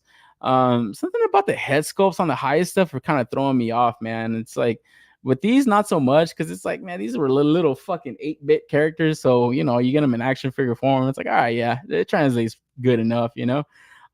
Like I said, when they were at SDCC, I like all the effects. It definitely reminds me of that game where you're just spraying that fucking gun up and down. So I love that effect. That has a right here with Bill Reiser on the left over here. So that looks pretty cool. And then the other one, I like that it comes with different effect pieces. You know, you would think they kind of almost would have the same stuff, but yeah, this dude comes with like a more fucking just spraying the gun. The other dude kind of comes with the missiles and stuff. So I thought that was cool. I thought they did that fairly well. But yeah, the one thing about Hiya though, man, you're gonna take a look at it right now. I feel like they're putting out too many solicitations and stuff, and they ain't dropping shit. Like seriously, bro. I'm like, wait a minute, hold the fuck up, man. Because from these Contra figures, like I said, they look good at $50 a pop, dude. It was in about 2 weeks ago we were talking about Godzilla from Hiya Toys. I love what they're cooking over there. It looks like they're packing in a lot of articulation, great looking sculpt, decent size figure. These things are 7 inches tall, $51. Like I said, killing that SH MonsterArts price point, man. This looks like the Godzilla line to collect. What the hell is the rush, dude? They're putting out these pre-orders, and it's just like, dude, you guys literally put out a pre-order 2 weeks ago, where I had to go back and look at all the pre-orders for the G.I. Joe 118 stuff. They have like over 22 figures that they've put solicitations up for. You know how many have dropped? 3 in like 2 years almost, dude. Where it's like, shout out to Beast Battlegrounds. I don't know if you guys said to his YouTube, does great reviews on like army style figures, and he was just reviewing the Cobra Commander, and he brought up something that I guess kind of floats around the G.I. Joe community is the fucking meme with Hiya Toys is like another pre-order. Where the hell are the figures? Starting to see that they're not waiting with the Godzilla stuff. It's like, yo, pump the fucking brakes. What's the rush? Wait to get some of this stuff in hand. Because like I said, you pre-order stuff, and then you pre-order more of their stuff, and then you get the stuff in hand, and maybe might not be so hot. And I don't want to say Hiya Toys is dropping the ball there. I don't want to say that. You know, I don't want to say that the stuff that they put out has been dog shit. I've seen that Judge Dredd looks fucking awesome. The Rambo stuff, like I said, I've kind of pumped the brakes on there because, like I said, something about their face sculpts not hitting it, man. Shout out to KJ, man. I saw him kind of showing off the Rambo. It looked pretty good. One of their friends on the show called it Adam Sandler. I can't unsee it. It looks like fucking Adam Sandler. So I don't know, man. It gets me a little bit nervous to see a company kind of so antsy on pre-orders and stuff, where it's like there's no rush, really, guys. You guys are pretty much just kind of competing with yourself. Like, you guys are locking up some pre-orders. Like, there's no need to kind of put out more, you know. I don't know. Maybe it kind of keeps the hype on their train, you know. Like, it keeps the hype, the momentum going for their line. But for me, when I see that type of stuff, I don't really like it too much, you know. So seeing that these pre-orders went up this week, I don't know. I didn't really run to go pre-order them. Like that Godzilla that we saw 2 weeks ago, the GMK joint. I liked it. This Millennium Godzilla looks pretty cool. I like how it looks. I know I like the paint job on it. And like I said 2 weeks ago, this was kind of like the return from Toho to kind of make proper Godzilla. It wasn't that fucking 1998 Matthew Broderick joint that we had over here in the States. Shit was terrible, terrible movie. That wasn't Godzilla. That was a fucking T-Rex running around New York. So this was kind of the return to like Godzilla's form. So I do like it for that, but like I said, the only thing I don't like is just the unnecessary need to put it out right now. Not even wait a couple of weeks, man. My man Diggs Figs, Fresh Monkey does the same thing. Stop showing me stuff Q4 2025 and 2026. Shout out to Diggs Figs. Very true, man. It's like, dude, we don't need toy news, guys. We get this shit literally everywhere. We got Kickstarters coming, like jumping off. It's just slow down, just a bit. Slow down. It wasn't even but 2 weeks ago, guys. Maybe do one a month. But like I said, go to the Hiya Toy site. Go look at the G.I. Joes. 22 pre-orders. I think that's even under. I think it's like 23 or 24 because I don't think I counted the Destro exclusive that they got showing up to Shanghai. 3 figures have dropped. 3 of them out of 23 pre-orders. What the fuck, bro? Like, nah, seriously, dude. If anybody else is doing this, if Super 7 was doing this shit, I'd be on their ass. So it's like, let's just slow it down, guys, just a bit. You know what I mean? And that's the only gripe I have with these guys because I'm excited to get into the Godzilla line. Seeing more stuff, always exciting. It's like, all right, cool. It makes this show possible. I get something to talk about. But it's just unnecessary stuff from companies sometimes, and that's the only thing I have to say about Hiya Toys as far as like a gripe or something. It's just a bit too much. You got to kind of pump the brakes up a bit. Because like I said, there's no rush really. There's no rush. They can still put it out a month from now, 2 months from now. The pre-orders must be for investors. Yeah, you're probably right. But I ain't no investor. Hey, Matthew Broderick is a saint. Fucking hell. What movie did he come out recently in? This is fucking, every time I see that guy, I always think of fucking The Cable Guy. That's the only good movie that he was in. Hiya Godzilla have the same issues. Fuller pre-orders, barely any stock released. Yeah. Like I said, I wasn't really paying attention to a lot of their like legendary stuff, the stuff that they were doing with the Kong, Godzilla stuff. It's not my favorite version of Godzilla, but seeing some of these like more classic designs, we saw them at SDCC. We saw a Mecha Godzilla prototype. I bet you a month from now, maybe 3 weeks from now, we're going to see a Mecha Godzilla pre-order. I can almost guarantee it, bro. Like, seriously, I think it's probably a month away. Less even, And, like, to me, it just seems unnecessary, And it's like Diggs Fig said, not the only company. You see all these other companies, it's like Q4 next year. Whoa, what the fuck? And sometimes it bites companies in the ass. I think right now, there's like a wave from Super 7 for TMNT. That shit went up over 2 years ago, guys. What the fuck? Like, I don't know, and I feel like that's the stuff that will honestly kill this hobby because it's just going to be you're just going to be getting flooded with too much shit where you don't even have time to appreciate the stuff that you're getting in hand. You're getting shown off more new stuff. And I don't know, I'm just speaking from my perspective, but like when I see that stuff, it's a bit unnecessary. I know people have brought it up with the Mezco stuff. Like I said, we just talked about a Beetlejuice figure last week. Okay, but maybe that drops relatively around the same time as the Deadpool.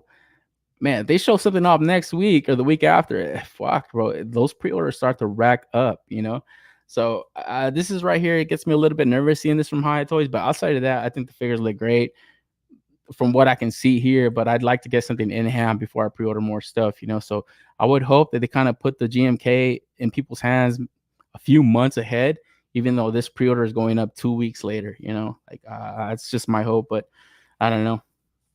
Bro, the pre-order for Super 7 TMNT Army Style Gorilla had to be almost 3 years ago. Yeah, it's almost 3 years old. Like, seriously, I had to actually go look at that. And it's like, God damn, I forgot about that shit. That shit was showing off like early 2022. So, yeah, it's just about to be almost 3 years. So, be on the lookout for this Millennium Godzilla, even though it just sounded like I'm not excited for it. I am. It's just like I said, it's just a little bit annoying to kind of get it shown off so close and so frequent to other stuff, man. But like I said, they are kind of putting SH MonsterArts to shame because this Godzilla is only $51, and here we have the Gamera 2 Legion or something. I forget the name of the movie, but good looking Gamera figure. This thing is over $120, man. Where I'm just like, dude, Bandai can go fuck off, man. Like, seriously, I want to get into a good Godzilla line, and that's why I am happy to see Hiya is going deep and they're giving you like these original sculpts, original Godzillas at a great price point, but just the frequency of their pre-orders, I'm starting to get a little bit nervous. But something I've always stayed away from for the price points is these SH MonsterArts. They just don't do it for me at $120 plus. It's just a bit too much, you know. I know the line looks great, like all the stuff that they always put out, great looking kaijus, great looking monsters. I always had to marvel at people's collections when they're going deep in this stuff, because this shit is expensive, bro. You know, for I don't know, relatively smaller scale figures. I think these are more 5.5 inch, where you're looking at the highest stuff at 7 inches. Like that's like a perfect size for a Godzilla figure, you know. So I'm, like I said, I am excited for the highest stuff. Just don't want to see it so frequently thrown at me, you know. But the stuff that I am staying away from is always going to be this SH Monster stuff. I always used to admire them from afar, but now seeing other companies' offerings, not so much, you know. And outside of that, every time I've looked at reviews, people are always not really too happy with some of the quality that they have. Because even right here, this like effect that they have right here on the left, you see all these like hinges and all that stuff. I'd be very nervous about opening all that stuff, or just kind of messing around with this stuff too much for, you know, potential of breakage or something. So I don't know, at those price points, I would want these figures to be perfect, but every time I watch reviews, they're not always that's not always the case. So be on the lookout for this one if you're interested. Like I said, though, I've always passed up on these. Best part of these Godzilla figures is that we don't have to buy Solar Chogokin for a Mecha Godzilla. I want that Mecha Godzilla Solar Chogokin, though. That shit's hot, man. But from there, keeping it with Bandai, moving into SH Figuarts, the Immortal One, Nosferatu Zod, entering the Berserk line. And man, guys, I gotta say, this thing is looking beast, bro. This figure right here, man, I really got to go back and buy a Guts figure, man. I think I was turned off by the line initially when I heard those QC issues on that first release. I heard the reissue was like great. I heard his like Berserker armor was fucking stellar looking figure, stellar, moved great. All the stuff was great on it. So probably got to go back in for that one. But I did like that first release. I like that look better for some reason, you know. But looking at this Nosferatu Zod figure, you're like, God damn, this is an instant pre-order. I can't miss out on this one, because I always remember this dude from the fucking movie, the anime and shit. This motherfucker was killer, bro. This was just killer. And if you know anything about his backstory, it's just like, man, this guy, anytime he shows up on the battlefield, that's it. They won. This guy would just kill everybody, you know? So, yeah, the Immortal One. And I think a lot of people are kind of wondering if we're going to get the transformation version of this guy. So that will probably be a more Vegeta Great Ape style fucking release. Like that figure was probably like closer to $200. So I can imagine if they do his transform look, it would be probably around that price point. But I don't know. I really like this look for him, but I'll probably go in for that beast form also, man. But yeah, this is definitely a high pre-order. I saw a lot of hype on this one going up, and then just to kind of see him scaled up next to the Guts, it's a good size. It's a good chunky looking figure, man. Obviously, SH Figuarts is packing in all the articulation that they can. It's great to see, man. You know, you're getting double jointed like elbows, double jointed knees. And, you know, for like the size of his arms, like that's pretty impressive that they're able to pack that into that, you know, because a lot of the times when these dudes have like these bigger arms, they kind of have to just sacrifice in the elbow in the range and stuff. So you only get single joints. So I like to see that Bandai didn't really skimp out there. You get like a soft goods, like fur type of robe thing around his neck. So that looks awesome. And yeah, man, his face portrait is fucking killer, bro. He just looks like a mean motherfucker, man. So be on the lookout for this one. I think this is probably gonna sell out. Honestly, I don't see a lot of people passing up on this guy. Even if you're not too familiar with Berserk, I gotta go back and read that manga, man. I honestly forgot even where I left off. My brother used to have like all the volumes and stuff, the deluxe joints. And I remember always kind of when I lived with him, I would just kind of read one. I think I left off like on volume 3 or some shit, honestly, to be quite honest. But I actually got to go back and maybe buy them, honestly, because I want to read the whole story. Yeah, I know obviously the creator died before he even got to finish the story, and I think that's where a lot of people kind of had a little bit of a hold up and stuff. But man, the characters in that shit are great, and yeah, I always remember seeing the anime, the movie and stuff. And yeah, it was fucking dope as fuck. But I really gotta get more familiar with like a lot of the characters and just the whole story in general, man. Because yeah, if you're a fan of fantasy, dude, like even this shit hits the mark, man. When you start like learning some of the lore of these characters. And this one right here, dude, like the Immortal One. That's the one thing I remember about this guy. This guy just cannot be killed. He's out for a fucking battle, dude. So like that's pretty dope character within itself, man. And yeah, like I said, just the size to him, they didn't skimp out, man. So be on the lookout for this one if you're interested. And yeah, I think this one was priced up at around $100, like on overseas sites. I think on BBTS he's around 120, so it's not bad for the size of him. Berserk is an incredible manga. Totally recommend. Yeah, no, my brother would always tell me about it, and then when I would start to read it, I was like, yeah, that shit is fucking dope as fuck. But yeah, I'm fucking didn't like me touching this shit, so I didn't get to finish it. My man Will's in the house. He said, "What's popping, peeps? Yo, Will, what up, bro?" Will Fleazy only watched the original anime. The new anime has bad CG technology. Yeah, I only watched the original one. I've never seen that new joint.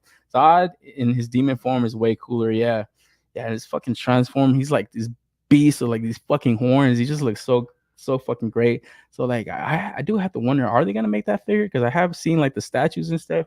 Shout out to Isaac Wong. He's always kind of posting like these like different kind of statues that they've had of him. I think Good Smile did one. And I think there's this other company that just recently put out a bigger version of that. And yeah, for photography, like those work well. Like obviously you get some good shots with like guts and stuff, but like a properly articulated figure, I do think it's gonna be like that grade 8 style Vegeta. Like it's just gonna be a big ass, bulky ass piece. So be on the lookout for that. I think I'm gonna be hot on that pre-order too when they show that off. So we'll see.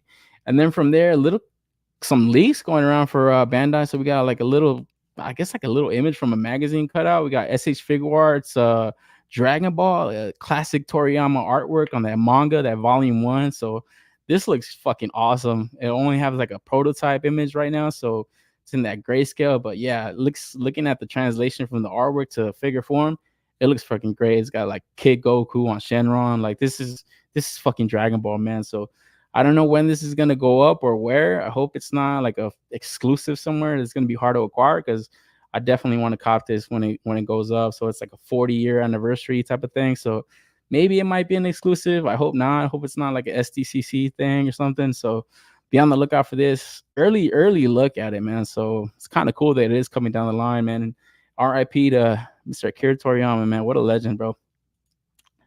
Yo, Zod looks dope. My man Liquid's in the house. Yeah, dude, the Zod looks fucking killer, bro. Like seriously, just looking at this figure go off for pre-order, I was like, God damn, they're fucking killing this shit right here. Yeah, he just looks like a beast, bro. Instant pre-order. But yeah, this will be another instant pre-order for me, man. I'm excited for this one. See when it goes up, and yeah, hopefully the paint translates well and everything. They hit it, but just looking at the sculpt of it, it looks great. And then from there, yeah, this is the volume 1 right here. So that Jump comic shit. So very fucking cool. Definitely copping that when it goes up. And then from there, another little teaser image from like a magazine. We got this SH MonsterArts Dark Magician from the Yu-Gi-Oh line. So shit, man. So far, this is like the 4th release that they put out. So they did the Blue Eyes White Dragon, the Red Eyes, the Blue Eyes White Dragon, the Red Eyes Black Dragon, and then I think they did some other like Yu-Gi-Oh GX or some shit DX. It wasn't my Yu-Gi-Oh, but man, Dark Magician, bro, fuck, this is gonna be a dope one, man, because this was probably Yu-Gi-Oh's like favorite monster that he would always summon for like the earlier arcs at least. And yeah, man, shit, dude, I always wanted to get that model kit, that Dark Magician girl. Fuck, man, I don't know the name of the company, but man, that should look great, dude.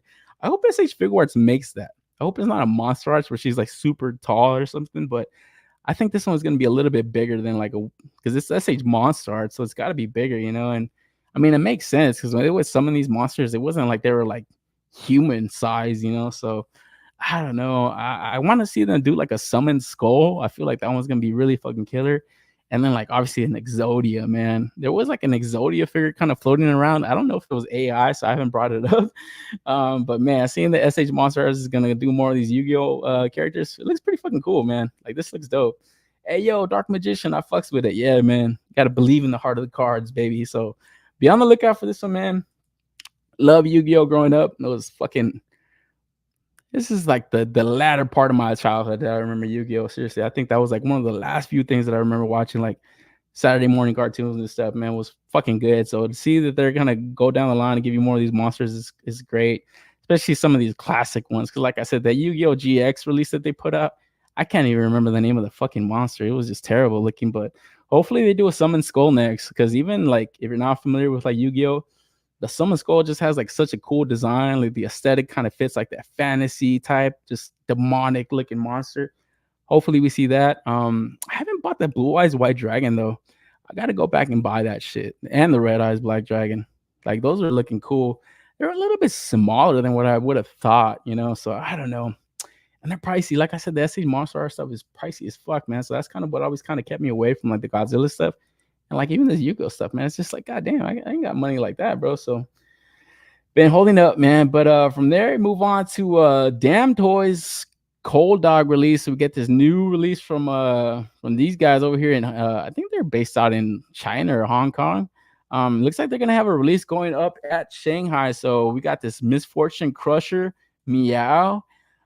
This hasn't gone up for pre-order yet. At least I haven't seen it on any sites. It might be on their site. I haven't seen it on BBTS yet.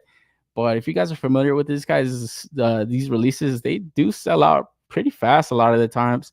Some of their earlier releases at least have sold out. Not super cheap though, man. These are pretty expensive some of the times, where it's just something different. It's like I was just kind of talking about the Batman. I was kind of buying another Batman. This isn't like your run-of-the-mill figure, man. I've seen great shots. Shout out to Be Weird. I didn't see him in here, but I've seen him take great photography of this stuff. I know Will has taken like a couple of shots. I know a lot of people are getting that Homeless Joe figure in right now. That stuff looks great. It always kind of reminds me of like Ashley Wood style artwork. Cool looking releases, man. Like I said, it's something completely different. Not something I've ever like ran a pre-order, because like I said, this is probably something outside of my bag, but they are unique pieces, and they have like a stand, like they stand out on your shelf. They have that presence to them, man, you know. So taking a look at this one, it is kind of cool, like the little themes that they kind of put on. And this release in particular is pretty cool because you're gonna be able to buy this and you're gonna get like a randomized head sculpt. So you're gonna get a potential to get this Golden Dog, the homie Tony, Old Bone, or Golden Dog's Dog Human. So you don't really know which one you're gonna get when you pre-order this shit. That's pretty cool, honestly. Like that's a cool way to kind of have a chase release. Where, man, shit, do you see people going in for like try to get all 4 of them? Like that's pretty crazy, but I think it's a fun way to kind of do a release. And then, like I said, these guys are gonna have a presence at Wonderfest in Shanghai. So at Wonderfest, you're gonna get a chance to lock up this black version, where I think there's only 300 of this guy. So if you're in the market for the black one, good luck, because I think it's only gonna be available at Shanghai. I don't think this is gonna go up for pre-order on their site. But I mean, this release right here looks pretty interesting. Like I said, these are like kind of reminds me of like their past releases, especially like that Golden Dog. And I feel like that Old Bone kind of looks like the mechanic that they released. So it's interesting. I like that. I really like that. When I saw this, I was like, why the hell does it have a random kind of sticker over the head sculpt? And then when I looked at this, I was like, oh, okay, that's pretty cool. You know, it's just something fun. Gives the people the chase, you know. So be on the lookout for that. Summon Skull and God cards would be perfect. Fuck yeah, Abel knows what's up. Jake has a Flame Wingman for pre-order. Yeah, that's the fucking one. That thing is ugly as hell. Cold Dog has wacky ass shit, but fun. Yeah, like I said, they look really out there. But yeah, the standout presence they have on your shelf is just killer, man. Like every time I've seen photography of them, it's just something so different. It's got like this post-apocalyptic world almost type of vibe going to it. And then yeah, it just kind of reminds you of, like I said, it just has like this Ashley Wood type of design. I forget the name of the artist or the creator of this shit. I do follow him on Instagram, and he's always kind of putting like this cool artwork together and just like these cool sculptures. And even on BBTS, I saw like this like good pre-order that they had. It was just like a head, and it looked like a fucking it almost looked like a diorama piece, honestly, like a huge stone head would look like. But he has like this artwork to it. I forget the name of it, but it's on BBTS. I think it's only like $100 or something. But it would look good like in a dio piece, because like I said, this has like a post-apocalyptic style to it. Especially with like that Homeless Joe figure that's kind of floating around right now. It just kind of looks like you could definitely build out a cool world to it. You know, it's very, very cool releases, man. And yeah, shout out to Be Weird. He did like a really cool one with that Homeless Joe. It kind of looked like a mixtape cover, man. I was digging that shit. He was like in the subway and stuff, kind of spitting. It looked really cool. So it kind of allows you to kind of get different kind of stuff. And like I said, it's not another Batman Beyond. You know, it's something completely awesome, something completely different. So when you see this stuff, I think this, like, getting some of this stuff in your collection, it might have a more fulfilling like feeling overall. You know, it's just something completely different that not a lot of people are going to have in their collections, you know. Let me know if you guys have picked up any of these. I myself have stayed away. I think the ones that I was most interested in, but I just never went in for them because they were really pricey, was like the Freedom Brothers. Is like these two, like, they look like inmates and shit, like escape cons and stuff. They have a really cool design to them, but man, they're like $185 on BBTS. You know, it's not bad for 2 figures, but it's just something I kind of stayed away from, man. But yeah, it comes with all this stuff. So you get 6 pairs of hands, so 3 sets, I guess. And yeah, the little fish accessory on the stick, that looks pretty fun. So yeah, be on the lookout for this if you're interested. It does come with soft goods. I think the one cool thing about this though is like the dirtier you can get this shit, the better it's gonna look. You know, it just looks like it needs like grime added to it. Like it doesn't need it, but like if it gets it, it's just gonna look better over time. You know, so that is kind of cool. You know, so you got like these dusty ass shells. I don't think it's gonna hurt this figure. It's just gonna add to it, man. So be on the lookout for this shit, man. Like I said, that's a messed up looking pussy. Come on, eight. Eight was waiting for that one. Eight was waiting for that shit, bro. But yeah, like I said though, this is a cool little way to kind of put these releases out though, with little chase versions and stuff. So be on the lookout for that. And then, like I said, at Shanghai Wonderfest, looks like these other companies are gonna have a presence, including Accessory Studio. It's right here. We kind of took a look at an earlier teaser image. It looks like it's gonna be LA Comic Con exclusive. So I think that's coming up relatively soon. I want to say like end of November or sometime in October. I can't even remember. So yeah, be on the lookout for this one. I might try to get this shit. I might try to go over there this time, man. Probably lock this one up, even though they do go up on like the 5K site shortly after. So not any kind of, don't have any kind of FOMO when it comes to this stuff, but it is a kind of cool body with like these. It looks like they're reusing that same body of like those bowls and that rhino that they did, but it's great reuse, man. It's giving you like these more, I don't know, it just kind of reminds you of like these gladiator type beasts and shit. So they look fucking cool. So be on the lookout for that. And then they did put out like a little kind of teaser image going around I think on Instagram, I think on their social medias and stuff. So we got these different versions of characters. They look really interesting, man, especially like this crocodile looking dude on the top left. That looks really cool. And then like this bigger, chunkier dude on the bottom right. So yeah, I'm waiting to see what kind of presence they have at some of these cons. And yeah, I think they mentioned right there that they were going to be at Wonderfest. So be on the lookout for that. That's coming up in about a week. So yeah, about a week and a half. It's going to be going on from October 2nd to October 3rd. So we're potentially going to see a lot more of these crazy prototypes, a lot more of these crazy releases from companies like this. Obviously, Damn Toys. We got Fury Toys. I know Noda Collections is going to be there. So look at some cool stuff in the next couple of weeks, man. So be on the lookout for that. And then from there, we want to the Masters of the Universe New Eternia line, man. Like I said, Merman that I picked up this week, fucking great, bro. Like seriously, it's so awesome. And not far behind, these releases right here are looking pretty good too. We talked about these when they had a little bit of a presence at SDCC. They kind of had them in the booth. It's not a lot of good images going on right there. A lot of people are always kind of taking some kind of blurry photography a lot of the times. I get it though. It's kind of busy around those areas, so you don't really get like close-up images a lot of the times. But this Fisto right here looks fucking awesome. I like how he looks. I don't have one in it. Like I said, the New Eternia line is a line I'm collecting from Masters of the Universe, so I'm excited to get more of the characters from that line. It's kind of, especially on some of the good guys, man. I've like accumulated mostly bad guys, honestly. Like when I looked at my shelf, I was just like, Jesus Christ, I only have like Ram Man. I have obviously the He-Man. Who else do I have? I have the Buzz Off. So I only have like a few of the good guys. So it's good to kind of build up those side of the ranks. And yeah, this Fisto is one of them. Go and pre-order, man. But this one right here, dude, this Evil Lynn, man, she looks fucking good, bro. Like just this head sculpt alone, it just looks so goddamn good. I love, unlike the Origins, they completely fumbled. They didn't give her green skin. They gave her regular flesh colored skin. And like to me, it just makes her character, bro. She just looks that much better, you know.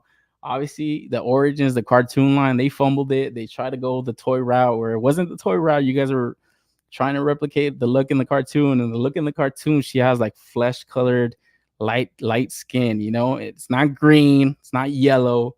It's just fucking flesh colored, you know. So it's good to see that the New Eternia didn't fucking didn't puss out, you know, because this figure looks great, man. This is instant pre-order. I can't wait to get this one in hand.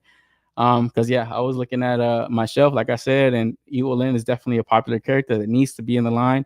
And I'm glad that they executed such a good looking character. Obviously, the soft goods cape is very cheap. Definitely got to get a custom. But outside of that, I think this figure looks awesome. It's probably one of the better releases that they put on the entire line, to be quite honest. And honestly, I'm saying that just on the head sculpt alone. So I hope the one that I get in hand is perfect, because she just looks that fucking good, man. Seriously. Yeah, that latest Merman looks awesome. Yeah, dude, that Merman is fucking dope, bro. I was just like showing it off before the show. It's, like I said, I was surprised how good this one was, man, because I was a fan of the Trap Jaw. I really like the Trap Jaw. I like the Manny faces they put out. But this Merman, to me, I was like, damn, this thing is hot, bro. Like, seriously, I was quite impressed with it, especially with the eyes It's just something about the damn eyes. I was like, man, this thing looks so fucking good. I had to get the shit from Amazon. So yeah, be on the lookout for this one if you're interested, man. But yeah, like I said, this new Eternia line overall, I just think it's just, yeah, it's a superior Motu line over everything, to me at least. But then along with that, this is where I was kind of bringing up before the show. It looks like an all new subline to the Motu stuff. So like I said, the new Eternia stuff to me was where that was my bread and butter. That's the line that I wanted to collect. But it looks like they got a new subline coming out called the Vintage Collection, and it looks like they're giving us like these like classic looks just in the Masterverse scale. Or that to me was kind of the new Eternia line. It was just kind of classic, kind of sketch design, a little bit of like ulterior stylization to them, but they were relatively classic looking. Where now you're getting another subline. To me, it's just I don't like it, bro. It's like I don't like it. I want to have to be backtracking on different stuff, man. Where I didn't get that 40-year anniversary SDCC exclusive 2-pack Skeletor, so this one kind of looked like that. So even though I don't like this, that they're kind of doing this like new subline, I do like how the Skeletor looks. It looks really fucking good. I do have the new Eternia Throne Skeletor in my pile of loot. The Throne looks fucking awesome. The Skeletor looks awesome. But this one right here in the more classic colors, I like how it looks better, but it's annoying the fuck out of me that I have to buy like yet another Skeletor. It's always like a really cool character. I don't know. I was just kind of feeling a little bit fucked up about it because now it's like, man, I've been collecting these new Eternia figures. I was pretty happy that I was kind of staying consistent and just that was it. I wasn't straying away from that. I wasn't buying any other Revelation stuff, any other Revolution stuff. But now to see this, I'm like, man, this might look like the better Motu line. It's just going to look more classic. So I got to wait to see when this goes up for pre-order and where it goes up for pre-order. But yeah, overall, I'm not mad at what they're doing. I just kind of annoyed. It's more of a pet peeve that I have that, yeah, I might potentially have to stray away from the line that I've been consistently collecting and dip into this other stuff, man. Because like I said, this is a more classic look, and the colors are just more like they're darker. Like the one on the throne, it has like these like kind of color swaps like on this like tunic and stuff. I don't know if I liked it too much, but the throne looks fucking good. The head sculpts look pretty good. This one right here just looks a little bit better to me, so I don't know. I have to buy the fucking throne and then put this one on there. I don't know, man. Yeah, shout out to Will. I saw he picked it up. Yeah, that throne is awesome, and it's fucking it is dope looking, man. So I don't know. Doesn't look like a man this time. Fucking Richard. The Motu needs to happen to revitalize the franchise. I mean, I don't know. It's been doing pretty good because, like I said, from there, this is the line I've been collecting. But I was also kind of collecting this Origins line, man. So the one thing that kind of kept me from like continuing this line was that it was only gonna be Mattel Creations exclusives. And like I said previously, man, I hate paying shipping prices on stuff that like I'm only gonna buy one thing of, So it's like I wish that Mattel Creations was a kind of come up with some kind of like membership program like Pulse, where it's like you pay maybe like a fee and you get free shipping and stuff, where I don't know, maybe it will kind of cut into their margins or their profits. But it's like, dude, if you're only gonna put exclusives on your site, like you're gonna be fucking everybody every time you want to put out a release. Because next up we got this Demo, man. And when I first saw this figure at SDCC, I didn't think too much of it, man. But seeing the kind of like the lore breakdown to this guy, apparently this guy was going to be the main bad guy in Masters of the Universe. They even kind of nicknamed him Demo Man because Skeletor's original name was going to be D-Man. So it was going to be like a little spin on Demon. So this release is going to get packed in with this extra head sculpt for Skeletor. It looks really fucking cool. Kind of is off right here with the color swap. So his color, his hood is kind of different color, but I like how it looks, and obviously you get the green skin, the green body. The figure still looks pretty cool. And like I said, once I heard the lore breakdown, I was kind of more intrigued by it. It's got like it has to do with like Keldor's or like Skeletor's like previous human form, or not human, but his previous form, and like Hordak. So I'm interested to kind of read into the mini comic. Like I said, I've been staying away from these Mattel Creations exclusive, but for something like this, I don't know. This is FOMO hitting it. This is FOMO hitting at its finest, guys, because I don't really need to go in for this motherfucker, but it just looks so cool, man. Like I said, once I heard the lore breakdown, I was like, all right, yeah, this is cool. And he wasn't originally part of like the vintage line, but I think during the Motu Classics era, I think that the creators of that toy line, they kind of brought this guy from the sketchbook and then made a toy form of him, and then they came up with the lore. But yeah, that was the original kind of breakdown to the character. This dude was going to be the main bad guy in Masters of the Universe. He was just kind of I don't know, just kind of a sketch that they kind of put together, kind of gave him a little bit of a name to him. But then obviously they kind of pivoted away, and then they made Skeletor the guy. So I don't know, for that it's kind of cool. And like I said, I do have the Eternia playset. I've kind of stopped picking up a lot of the figures, but something like this, I don't know. I might just go in for this, buy 2 of them, and then maybe try to trade one of them for like the past releases that I missed out, because I think I missed out on that fucking Extendar. I missed out on him. So you know, I want to, maybe I still am in for the line, man. It's just like I said, once you make everything exclusive, you lock people in. You either lock them in or people just jump off, you know. And like for me, I've jumped off, but it's still potentially something I want to kind of collect. I just hate the fact that it's like an exclusive. So the only options you really have is just to go to eBay, or like I said, stuff like this. Maybe buy an extra one. Maybe somebody misses out. They have one that you have that you want. This is one that they want. Come up with like a trade or something, you know. I don't know, something like that. So I do have this in mind to get. This goes up on the 25th, so for $20. And yeah, obviously that card bags, classic card bag, looks really fucking cool. They always kind of break down these card bags to kind of see potential future releases. So we get like these skeleton warriors, where they did put out a couple of these figures, I think early this year or late last year. But these look like all new versions of them. So they got like different kind of armor bits on them. So it looks pretty cool. I don't know if I'll be in for those, but this demo, man, I'm definitely gonna be in for. Remember, you'll always be chasing the perfect version of the character until we meet again. You're right, Rhino Hobbies. Definitely right, bro. That's a fact, man. You're always gonna be chasing the perfect version, man. So I don't know if this is the perfect version of demo, man, but it's probably gonna be one that I go in for, man. And then holy fuck, guys, it's getting closer to Halloween. And man, dude, next up we got this TMNT set, perfect for Halloween, guys. Right in time, man. You give this to anybody and you're gonna give them nightmares, bro, because these things look fucking horrifying, bro. Like seriously, when I saw these TMNT figures, I was like, man, right in time for Halloween, dude. Like you hand these to any little kid and that's it. He ain't sleeping.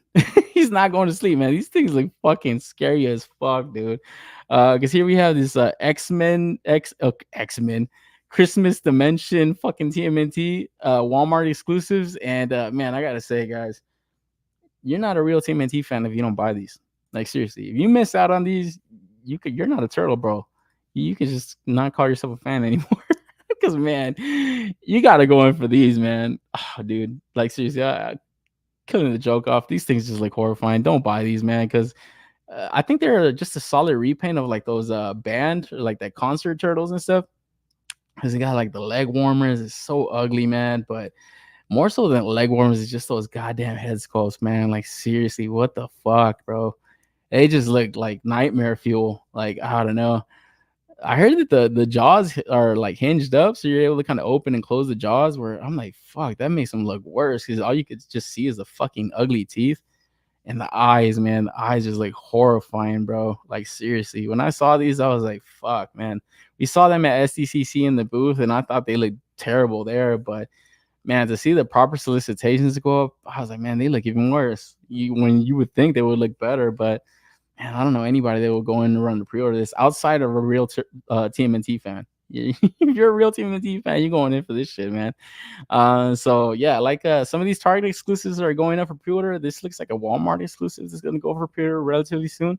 Don't exactly have a proper date to it, but they did show it off this week, so I can't imagine it's too far away.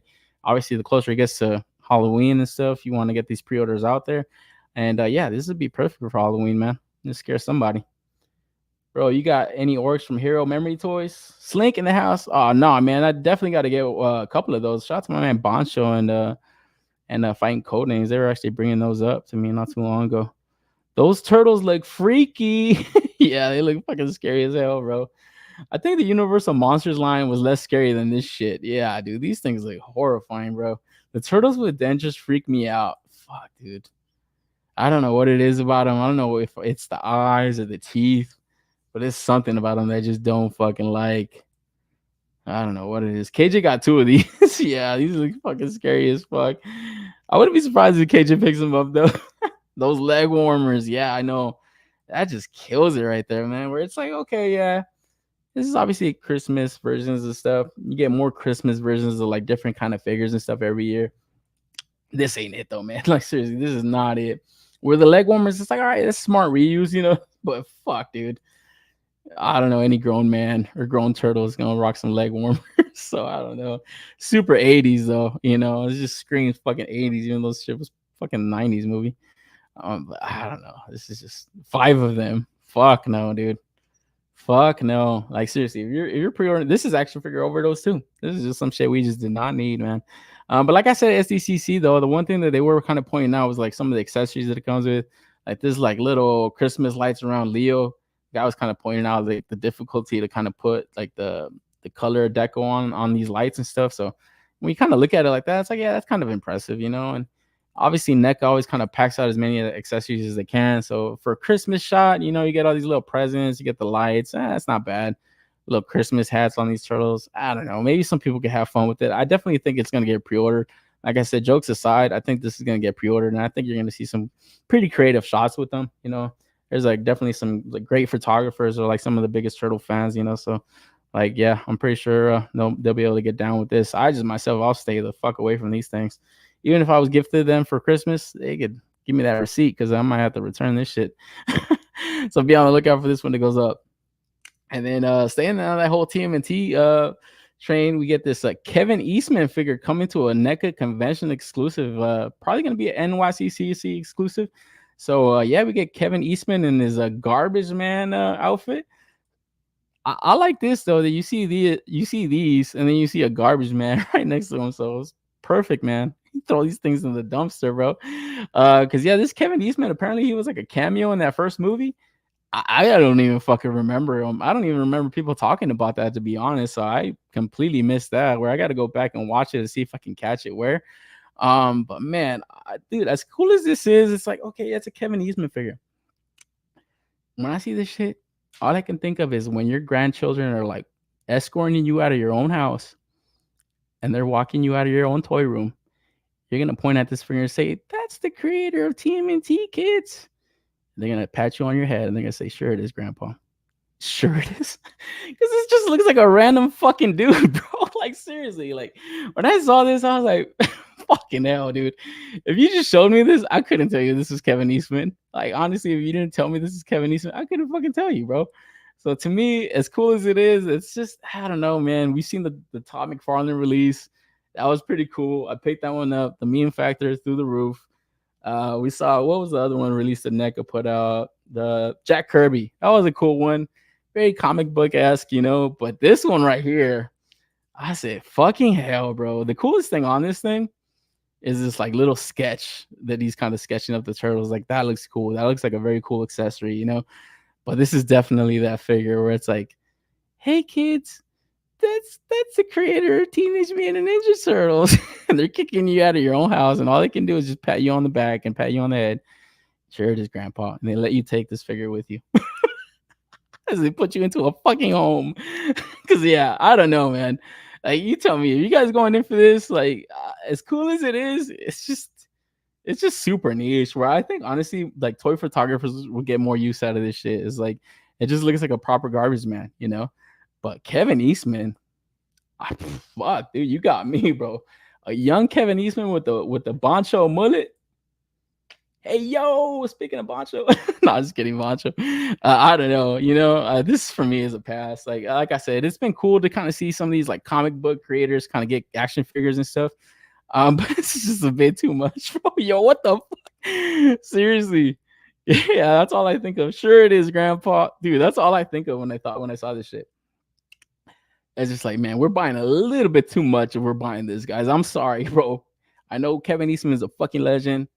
And honestly, if you know the story behind his like his deal that when he sold his half of TMNT, there's a reason there isn't a Peter Laird figure. And there's a reason there's a Kevin Eastman figure, because he needs the fucking money, guys. Like seriously, he needs the money more so than Peter Laird. Where if he was just a little bit wiser, he would have been in the fucking bankroll, bro. Like seriously, this would have never probably been you would never even hear of Kevin Eastman if he would have like just wised up and been a little bit more patient. Because you don't see Peter Laird putting his fucking ass out there, you know what I'm saying? Like that. You don't need to. He's got the money in the bank, bro. So I don't know. This, like I said, this is very gimmicky, but it's cool. Cool as an exclusive because it's unnecessary. But if you just tell me, if you look at this in a vacuum, take out that sketch of the TMNT accessory, take it away. What does this look like to you? Like, what does it look like to you? It just looks like a fucking garbage man. It just looks like a fucking regular garbage man. Or they're probably gonna charge people $50 for this fucking thing, you know? So I don't know. Strong Micro Machine guy vibes. Yeah. This is just fucking hell. And just like that, I can finally stop buying the 90s movie figures. Yeah, this is it. This is bottom of the barrel for that line, I think, man. I don't think they got much more after this. My name is Inigo Montoya Vice for sure. Oh man, I don't know, bro. When I saw this, I said, this is just a little bit too much. Hey, Boncho. Hey, Boncho. My man, Bonch. Oh man, my grandkids better keep their hands off my Kevin Eastman. For reals, bro. That's all I can picture, man. They're kicking at you. They're gonna kick you out of your own house, and you're gonna be telling them all about your action figure collection. And all they're gonna do is say, "Yeah, sure it is, Grandpa. Oh, that's a great Batman, Grandpa. Yeah, you're right, Grandpa. You can take that one with you, Grandpa." They're just gonna kick you out, bro. So I don't know. It looks like a skinny Nacho Libre. Fuck. Oh, that's actually a higher selling point now, man. I don't know. The garbage bag is cool. It's full of garbage. Looks like a Weird Al's normal looking brother. Oh my god. Oh man. Come on, bro. Yeah, this is fucking crazy. Diggs in the house. Yeah, shout out to Diggs Figs.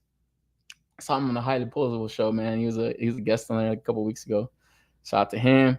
But yeah, guys, let me know if you guys are in for this one, man. Because along with that, also going up for a convention exclusive, we got this more of these Ben Cooper releases. So we got the Skeleton Girl, man. This time Glow in the Dark edition. So another one of these. We talked about these figures previously. Hot tickets, man. These things are selling out everywhere. Wave 1 and 2 pretty much sold out in a lot of places. I know they are kind of starting to do like a what if series. So it's like a what if Ben Cooper continued to make these costumes. You get like more modern horror movies. So you get like, you know, fucking Thanksgiving and all that shit. It's cool. And like I said, during Halloween, I think the people that have these figures are gonna have the most fun, bro. Like seriously, you're gonna see a lot of these like shots on your timeline, and they're gonna look great because these figures themselves look pretty dope. You know, they're obviously not, they're a little bit bigger scaled and stuff, but you know, obviously with just a whole shot of them, you know, especially during Halloween, it's like, who doesn't love Halloween? It's probably a lot of people's favorite holiday, myself included. I love Halloween, man. So to see all this stuff, it is cool, you know. And obviously NECA known to do like these horror releases, you know, they're gonna be dipping into the market heavy. So be on the lookout for this one if you're interested. I think this is going to go around the time of NYCC. So be on the lookout for that. Be on top of those links. And then you get kind of a little preview image right here to all the releases that they've done so far. So that's wave 1 and 2. And like I said, those are already kind of drying up in most places, man. So if you see these, cop them, guys, because probably not going to get a long opportunity to get them. I need this one ASAP, my man Will. Yeah, my man Will's been tracking them things.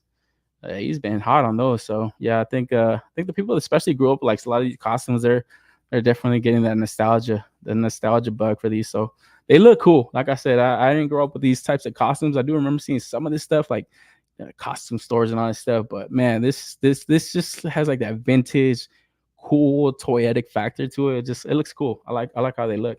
And then also part of that whole con exclusive, they also got like this retro style Invisible Man. So it comes like this retro style packaging, glows in the dark. You got these little gimmick releases. So I'm not mad at it being an exclusive release, especially on that card back. Looks pretty cool. So be on the lookout for that if you're interested too. And then part of the fall geek out, we got this black and white of Nosferatu. So yeah, they're hot on these horror properties, man. That's one thing that I always kind of give props to NECA for. They always put out some decent looking horror figures and stuff. Yeah, especially for like just the average horror fan, not so much action figure collectors. They sell to a lot of people, man, outside of the action figure toy community. So be on the lookout for that if you're interested.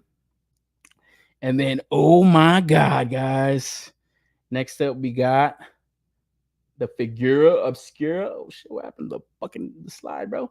The Figura Obscura Frankenstein from 4 Horsemen, and this went up for pre-order yesterday.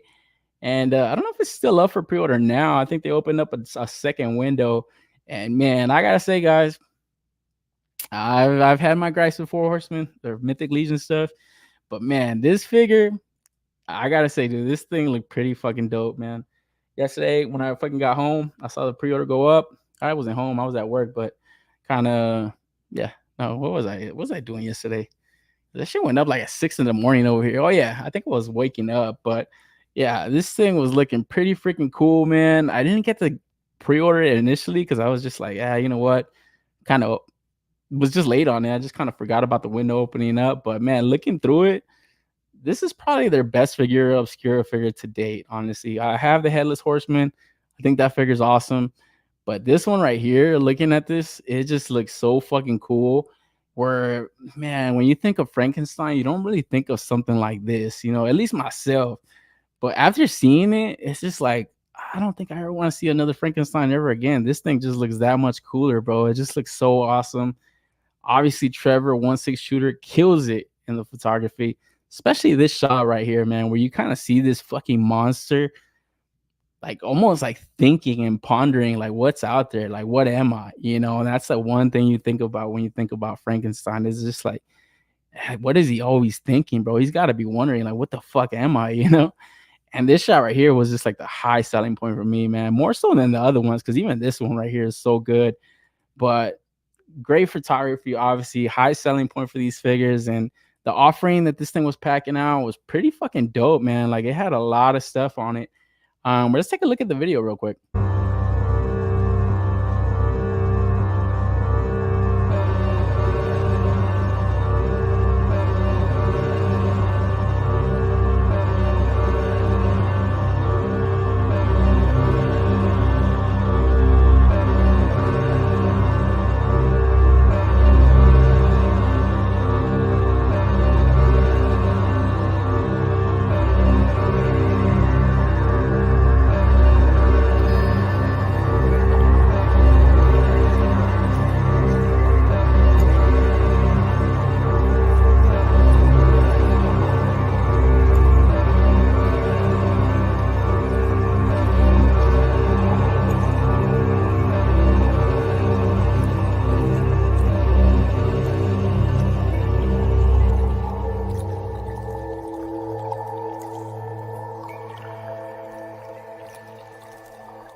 Very fucking cool looking figure, man. Like, seriously, when I saw that video, I was like, holy fuck, man. I don't know if it was the music that they played.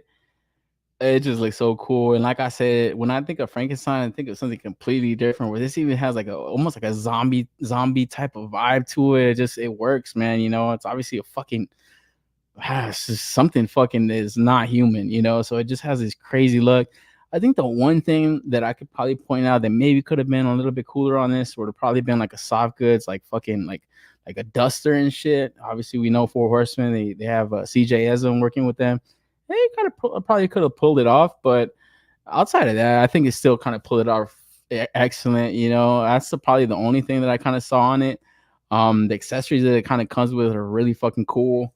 Where is this shit soft goods or not? Is it kind of, it's got like a rubbery kind of texture to it, so I didn't think it was, but I think that's the one thing that I probably would have pointed out that it would have been cool. But just looking at the design of it, it would have been probably really hard to kind of get this to be a soft goods, you know, mass produced figure. You know, as a custom, I think CJ hasn't could have pulled it off. You get all this like different kind of seam lines and everything. The kind of mass producer would have been very difficult, but outside of that, I think the figure, even with that, it's not really much of a gripe. I can kind of understand it. The head sculpt looks fucking great. It's just seeing a Frankenstein with longer hair too. It's just something so different, bro. Where I saw people kind of pointing out like comic book versions of this, and I was like, man, I got to familiarize myself more with like Frankenstein. Obviously, everybody kind of knows Universal Monsters, Frankenstein and stuff, and you know that's the MonsterArts too. That's kind of the Frankenstein people always have in their head. But this something completely out of left field, just looks so fucking cool. And then yeah, when they put that teaser image out on, I think it was on Friday, I was just like, man, you know what, like, man, it's gonna be a Frankenstein. Let's see how they pull it off. Because the one thing I was kind of talking about code names about this week, obviously we know Four Horsemen, they're the engineering, the articulation scheme that they got set up for their, you know, their figures. This is perfect. This is like, this thing's gonna move exactly what you need it to do. It's gonna move exactly how you need it to move. It looks good, bro. Like, it just looks good. The head sculpts look fucking awesome too. Like, both with the hair, not with the hair. Like it just looks so dope. And then yeah, even with like the clothes, I like how it looks. I like how it looks in just like fucking, it's like a robe and shit around his waist. It just looks dope too. And then like I said, the accessories. So you get like the fucking, I don't know what the fuck all this stuff is. It just looks so fucking cool though. Like those extra head sculpts that you kind of put in those like containers and stuff. The chains, the broken chains, the books too. Like I said, for that shot where he's just kind of pondering himself, like pondering his life. It's very fucking cool. Obviously, the Nate Bartsch artwork is always on point. So it's very kind of got that collector friendly look to it. The artwork is just dope as fuck too. So overall, this release was great, man. You know, I gotta wonder when they do their I know they do like store exclusives for like these Figura Obscura. I gotta wonder like the color change that they're gonna do. Maybe if they kind of tweak it more green or more bluish. I don't know. I might like that potentially more. So that was the one thing that kind of held me off from going in for the pre-order this morning. Because when I looked it up yesterday, it was already kind of sold out. I think the window closed up. But when I looked it up this morning when I was at work, it opened back up. I don't know if it's still open, but at $70, man, I was just like trying not to look at it because it was just going to be serious FOMO to that guy. Because like I said, I feel like this is their best Figura Obscura release to date. And I picked up a couple of them. I picked up the Wukong. Semi mixed reviews on that one. The Headless Horseman, I thought that one was killer, especially like come with a fucking horse, bro. Like that was awesome. It was an awesome release. Between that one and this one, I would say is their best ones, man. But I don't know. It's just something so unique about this. I didn't think we would see this. Like I didn't think we would see something like this. Like it's just something that I'd never really seen, you know. So very fucking cool. And like I said, that head sculpt that he has to it, it looks scary as fuck. Like to be honest, this shit looks scary as fuck. When I saw this shit, I was like, damn, this actually looks scary, you know. So what are your guys' thoughts on it, man? Did you guys pre-order this one? And what are your guys' thoughts on like a potential recolor of this figure right here? Because like I said, they have done like these retailer exclusives where they've kind of recolored some of them. Even the Headless Horseman had like a recolor that I liked, like more purple armor, but I like the horse with like the green eyes and stuff. It looked very cool.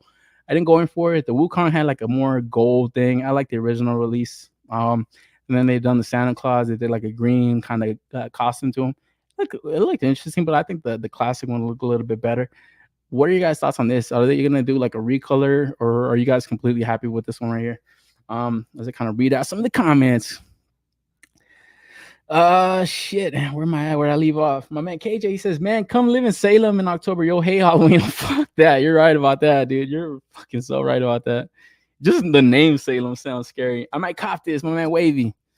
Don't sleep, Wavy. You might be selling out already. 4 Horsemen killing the Figura Obscura line. Yeah, shout out to Codenames, man. You actually brought up an interesting point. I think it is their better line overall for 4 Horsemen. Obviously, we know their Mythic Legion line. Very deep, very huge fan base, a lot of stuff, but lately, I kind of feel like they've been running into kind of like more, I don't know. They've been kind of running into like creative walls and stuff. It just kind of seems like a lot of repaints, a lot of reuse, which isn't bad. Obviously, we understand it's just the continuation of a line needs repaints, reuse, but something like this, something completely different, something completely new. It's always gonna garner more interest from like outside fans, you know. Especially me, like I was just like not really feeling some of like the latest like 4 Horsemen, Cosmic Legions and Mythic Legion pre-orders. But like every time they do a Figura Obscura drop, it's like, man, this shit is like, it's exciting. It's exciting to kind of see, you know? So yeah, I have to agree with Codenames. I think it is their superior line. I got it, man. It's just dope. Yeah, it's just very dope, man. You're right. I think I can't sleep. I think I should go pre-order if it's still available. Frankenstein's monster is thinking when Bride Frankenstein showing up for real. My boy wants to get it in. Thinking about all his pre-orders. Oh, fuck. That's why he's so mad, Codenames. Yeah, you're right. Yeah, I went on this one. The accessories for me. Yeah, the accessories were fucking killer with this shit, man. I saw my man Big Weird commenting that in the Discord too. He was saying the same thing. Diggs Face has got to agree. Yeah, dude. The accessories look fucking killer, bro. Like, seriously, the dude toy photographer are definitely gonna get down with this. The water sound was tight. Yeah, that video was creepy, bro. I was like, holy shit, this is scary. Isn't this still for sale? Yeah, I think it's still up on the site. I'd actually kind of check it out. But yeah, I think it's still up on the site. And at $70, like I said, it's not overly expensive considering you're getting all these accessories. This one was tempting to get a couple for some extra zombies, but I had to pass. Just haven't been on any of the 4 Horsemen stuff lately. Yeah, same. That's what I'm saying, man. That's fair, bro, because it's like, you know, some of these people, some of these like collectors and stuff, like, you know, we're in it for different kind of reasons. You know, obviously, when you start buying like other kind of like yeah, imports and stuff, you're really kind of like stuck on like articulation and stuff. Different companies offer different kind of things, and I feel like the Four Horsemen stuff is getting a little bit stale to some people that want more articulation, more stuff. Obviously, it's been brought up before multiple times, but yeah, I don't know, something like this. It's like I said, he does exactly what you need him to do. Like it's perfect, you know. Now that's the only thing that I had was like the soft goods, but completely understandable. Maybe the retailer one will glow in the dark. Hey, that wouldn't be bad either. That'd be kind of cool, kind of interesting. But I think I would want this one over that. So the pin you could buy, he's green on it. So the pin you could buy, he's green on it. I read that wrong. Looks cool, but I'm good. Come on, man, Ty. Yeah, Ty's strictly Savage Crucible, bro. Shout out to Ty, you're a real one. How to get 3 for the pop and swap? Yeah, man. Hey, I don't know, dude. I think this is gonna customize heavy, bro. Like especially like people that have like other kind of Four Horsemen releases. I think you kind of definitely do some like creative pop and swap stuff too. Because even like I said, that head sculpt right here, like the head sculpts that they have, and you could throw this on any kind of Mythic Legions figure too, and it's gonna have like this completely different look to it, you know. And then even like this duster right here, even though it's not soft goods, I like the design of it. It looks really fucking cool, man. And then yeah, the one thing I did kind of notice about it too was that like he wasn't just, I was just picturing like just a really buff, super bulky fucking dude, and he kind of has like a more slimmer look to him. And like I said, it doesn't really pop up in my head when I think of Frankenstein. I always think of like a bigger dude. This has like a more zombie type vibe, you know, or it still works. It just looks awesome. So I don't know, man. Maybe I have to go on the site to check it out. If it's still available when I get off of this stream, I might have to just go in for this shit. You know they sell a mug, shirt, and pins. Okay. So the pin you buy, he's green on it. Okay. So yeah, I could potentially see that being as like a retailer exclusive, like a green one, where it's like, I don't know, would I like that one more? Because like, just this yellow, like yellowish kind of like skin tone. It looks so good too, because it's like, man, that shit looks like dead flesh, bro. Like it just, you could smell this motherfucker, bro. He just looks fucking disgusting, you know. I was like, when the fuck you see somebody with that color skin, it's like, oh fuck, it works so well too, because it contrasts that fucking dark suit that he has and stuff, and like the soft goods pants with the rope. Like, man, they got down with this shit, bro. Like, I was really impressed by this, where I didn't think I was gonna be initially. I was just like, I'll see what they put up. But for me, I thought it was going to pass relatively easy. But now that I'm looking at it, I'm like, man, you know what? That FOMO creeping up. I ordered 2 bishops, the white horse, a week ago. I don't want accessories from him. I'm worried on the plastic quality from Four Horsemen. Last few releases have been gummier than I want. Man, Boncho's been going in deep on Legion. So yeah, could be interesting to take a look at, you know. This would have a killer gray color. Yeah, if they did like a black and white kind of more grayscale, that would work too. But I did see Trevor on his Instagram. He's kind of doing like these like different kind of photography shots. I should have got someone where he did like the black and white versions, and it worked. It like looks so fucking good. And then he did one today or yesterday for the Batman.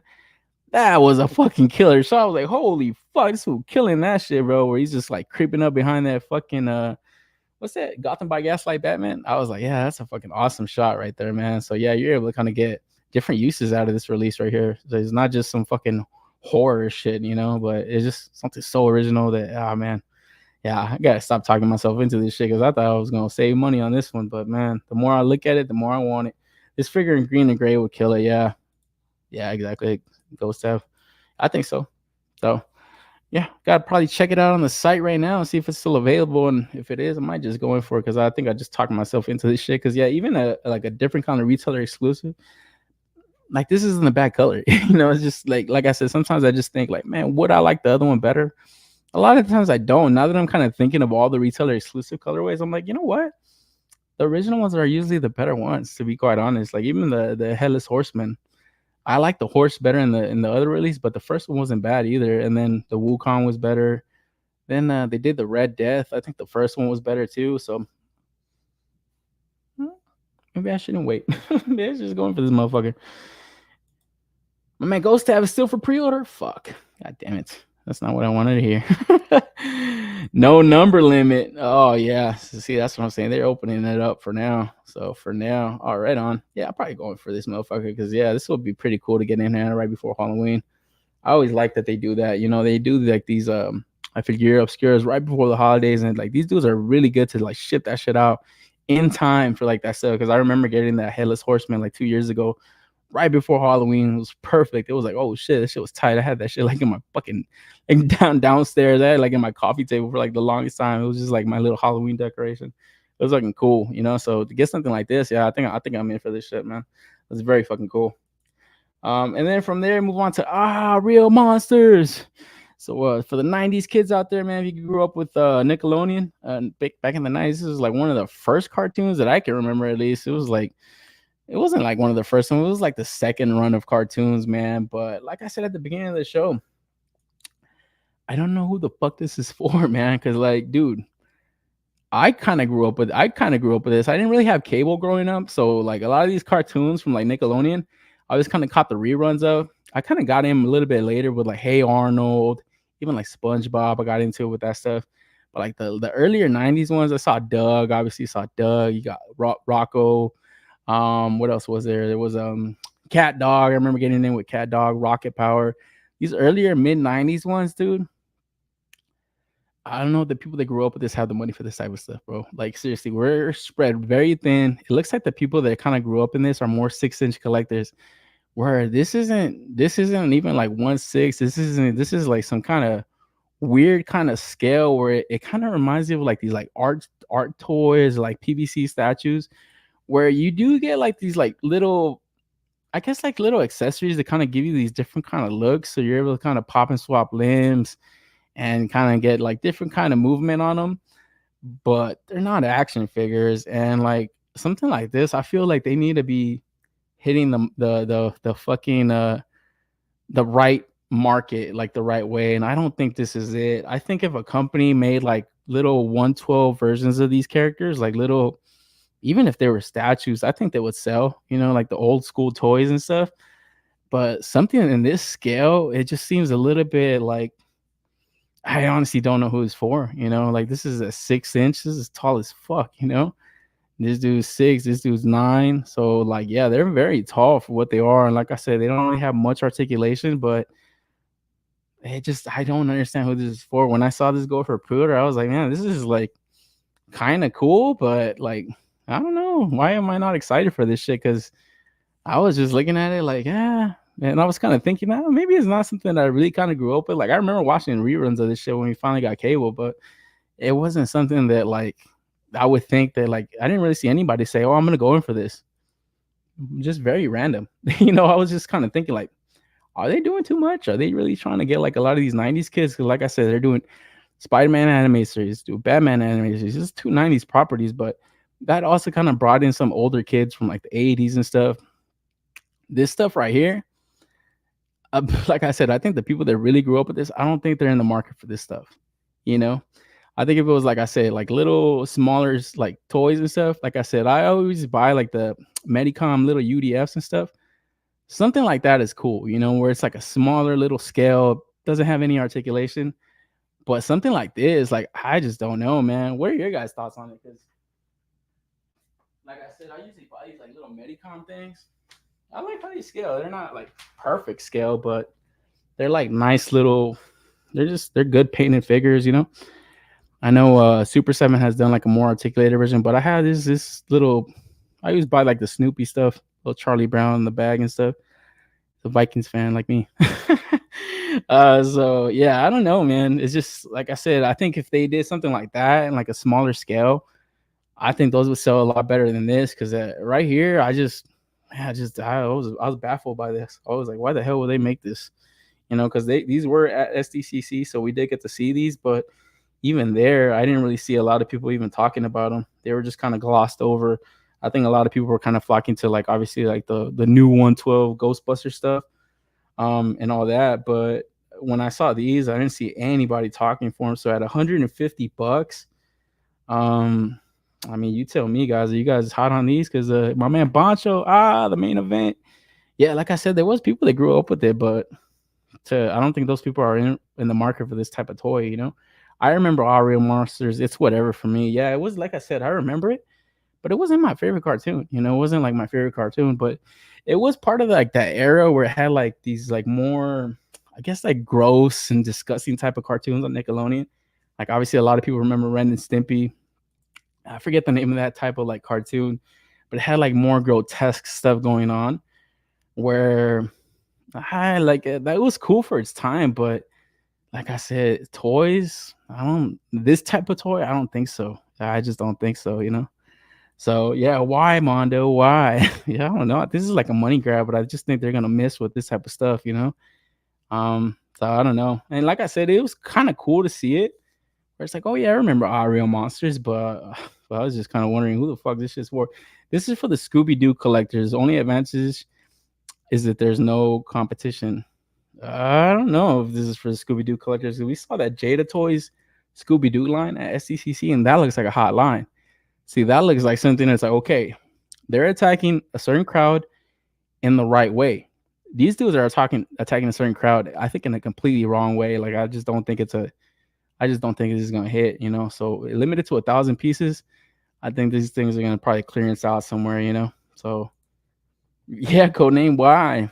Yeah, too niche for me, exactly. Way too niche. I've always wanted good all real monster figures, but this ain't it. Yeah, exactly. Like I said, good figures. I don't even know if I would want like too much articulation on them. Maybe if the fucking arms like had a little bit of a swivel, little neck swivel on some of them. Because obviously Mondo, they don't want to break the sculpt on some of this stuff. But it's like, what the fuck is going on? Just display all real monsters in this scale in their house. It's very odd, you know. I'll put them next to NECA Kevin Eastman. Fucking NECA. Sure it is, Grandpa. Sure it is. I grew up watching it, but heck no. Yeah, fuck no. 120 for all three, not bad. It's 150, bro. So like I said, 150. And it's like 4 or 5 of them, I guess. You get the 2 little joints. You get Crumb. What's his dude's name? I remember this is a Crumb. And what's the other guy's name? I forget this bitch's name. Obliga? Fucking forgot it. And then the Ickis. So I can barely remember this shit, man. Like I said, I didn't grow up with these specific Nickelodeon cartoons, but it is something that I can kind of remember and stuff. And I gotta wonder, are they gonna do like a cat dog? Are they gonna do like a SpongeBob? Because even the SpongeBob, I have the Nendoroid SpongeBob. Man, it's perfect to me. That's like the perfect SpongeBob. Would I buy a 9-inch tall fucking SpongeBob? Fuck no. You know why? You know, I think the people that like SpongeBob wouldn't even buy it because it's just something an unnecessary expense. Like $150 for this, like I don't know, bro. So I don't know. I kind of thought it was very odd for Mondo to go down this route, but hey, you know, whatever. It's easy pass for me. Maybe some other people are in for it. It's not hurting anybody, you know. But yeah, that's it, guys. That's all the toy news we have for the week. As always, thank you guys for joining me. Kind of a shorter episode than the last couple of weeks, man.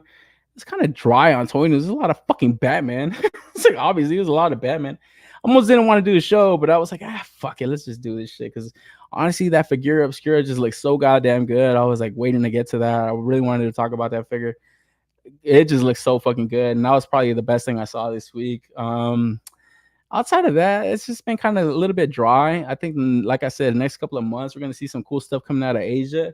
And then, yeah, it looks like NYCC is not too far around the corner. Probably going to get some couple of reveals from companies right there. And, yeah, just be on the lookout for that, man. It is kind of cool to kind of put this show together every week. Kind of just, like I said, kind of get a good idea of the stuff that's out there and what people are in for and stuff. Get honest opinions from people. And I don't know, right? Like that, we can all kind of gauge our pre-orders and gauge our excitement for stuff. But yeah, outside of that, man, thank you guys, man. Like I said, every week, I always kind of don't know how to close it off outside of just thanking everybody, man. Like seriously, it kind of means a lot. Like I always say, it means a lot to kind of continue this channel and continue to grow it. I have like been brainstorming these different kind of ideas that I want to do. I don't even want to guarantee that it's going to be on this channel. It might be on the old channel, man. So if you guys remember, the old show might be cooking something up over there. I'm not 100% sure. But yeah, it's definitely some ideas that I got in my head that I kind of want to put out there, man. Because I tell everybody, try YouTube, bro. It's fun, dude. Like seriously, sometimes it's a lot of work, but I get real fulfillment out of this shit. Kind of coming here every week, and even though it's like I said, sometimes it's a little bit of extra work on top of like stuff that I got going on. It's worth it, man. And I honestly tell people, like, really give it a try one day. Like, you guys are, whether you do photography, whether you're a customizer, maybe you want to talk about something outside of toys, talk about sports, talk about pop culture. It's fun, guys. Like, seriously, give it a try one day. It's like, definitely give it a try. Come up with like your brand. Come up with, maybe it's just yourself. Yourself could be a brand, you know. But definitely give it a try one day, guys. Like, seriously, I don't think you guys will regret it. And who knows, man? Maybe you quit your fucking job. I don't think I'm gonna do that here, but you never know, you know. And honestly, I like to see people in the chat all the time, kind of come in here and chop it up. And yeah, just support everybody, man. If you guys see each other on social media, follow each other, give people a follow, give people a sub, and yeah, because honestly, it makes it worth doing, you know. But that's it, guys. You got to get ready for work. Like always, I always kind of work after this show. Yo, Rojo's in the house. What up, Rojo? What's up with you, bro? Yeah, the scissors. These guys remember the scissors. These guys remember this shit. Awesome show, bro. Yeah, man. So be on the lookout for that. Like I said, I do got like some ideas that I kind of want to put out there and stuff. Maybe it's on this show, on this channel. I don't even know, because like I said, I do want to do like an unboxing type of show. Maybe just kind of do like a clean overhead camera, or maybe like a different kind of little display with like an unboxing cam. I think that stuff is cool. Every time I see those type of like live streams, shout out to Johnny, sub to Casually Articulated. He does his like show Casually Friday sometimes. Does the same type of thing. I think that type of stuff is cool. I tell him to do it all the time, man. I think he's got like some other stuff going on. So he's got, you know, that stuff in the works. But yeah, I kind of want to do the same kind of thing too sometimes, you know. Maybe go on his channel and do it. I don't know. You know, I'll be down if he invites me fucking once. Nah, but yeah, be on the lookout for that, man. And yeah, be back same time, same place next week, guys. So you guys take care of yourself, man. Keep collecting, keep buying dope stuff, and I'll see you guys later, man. Peace.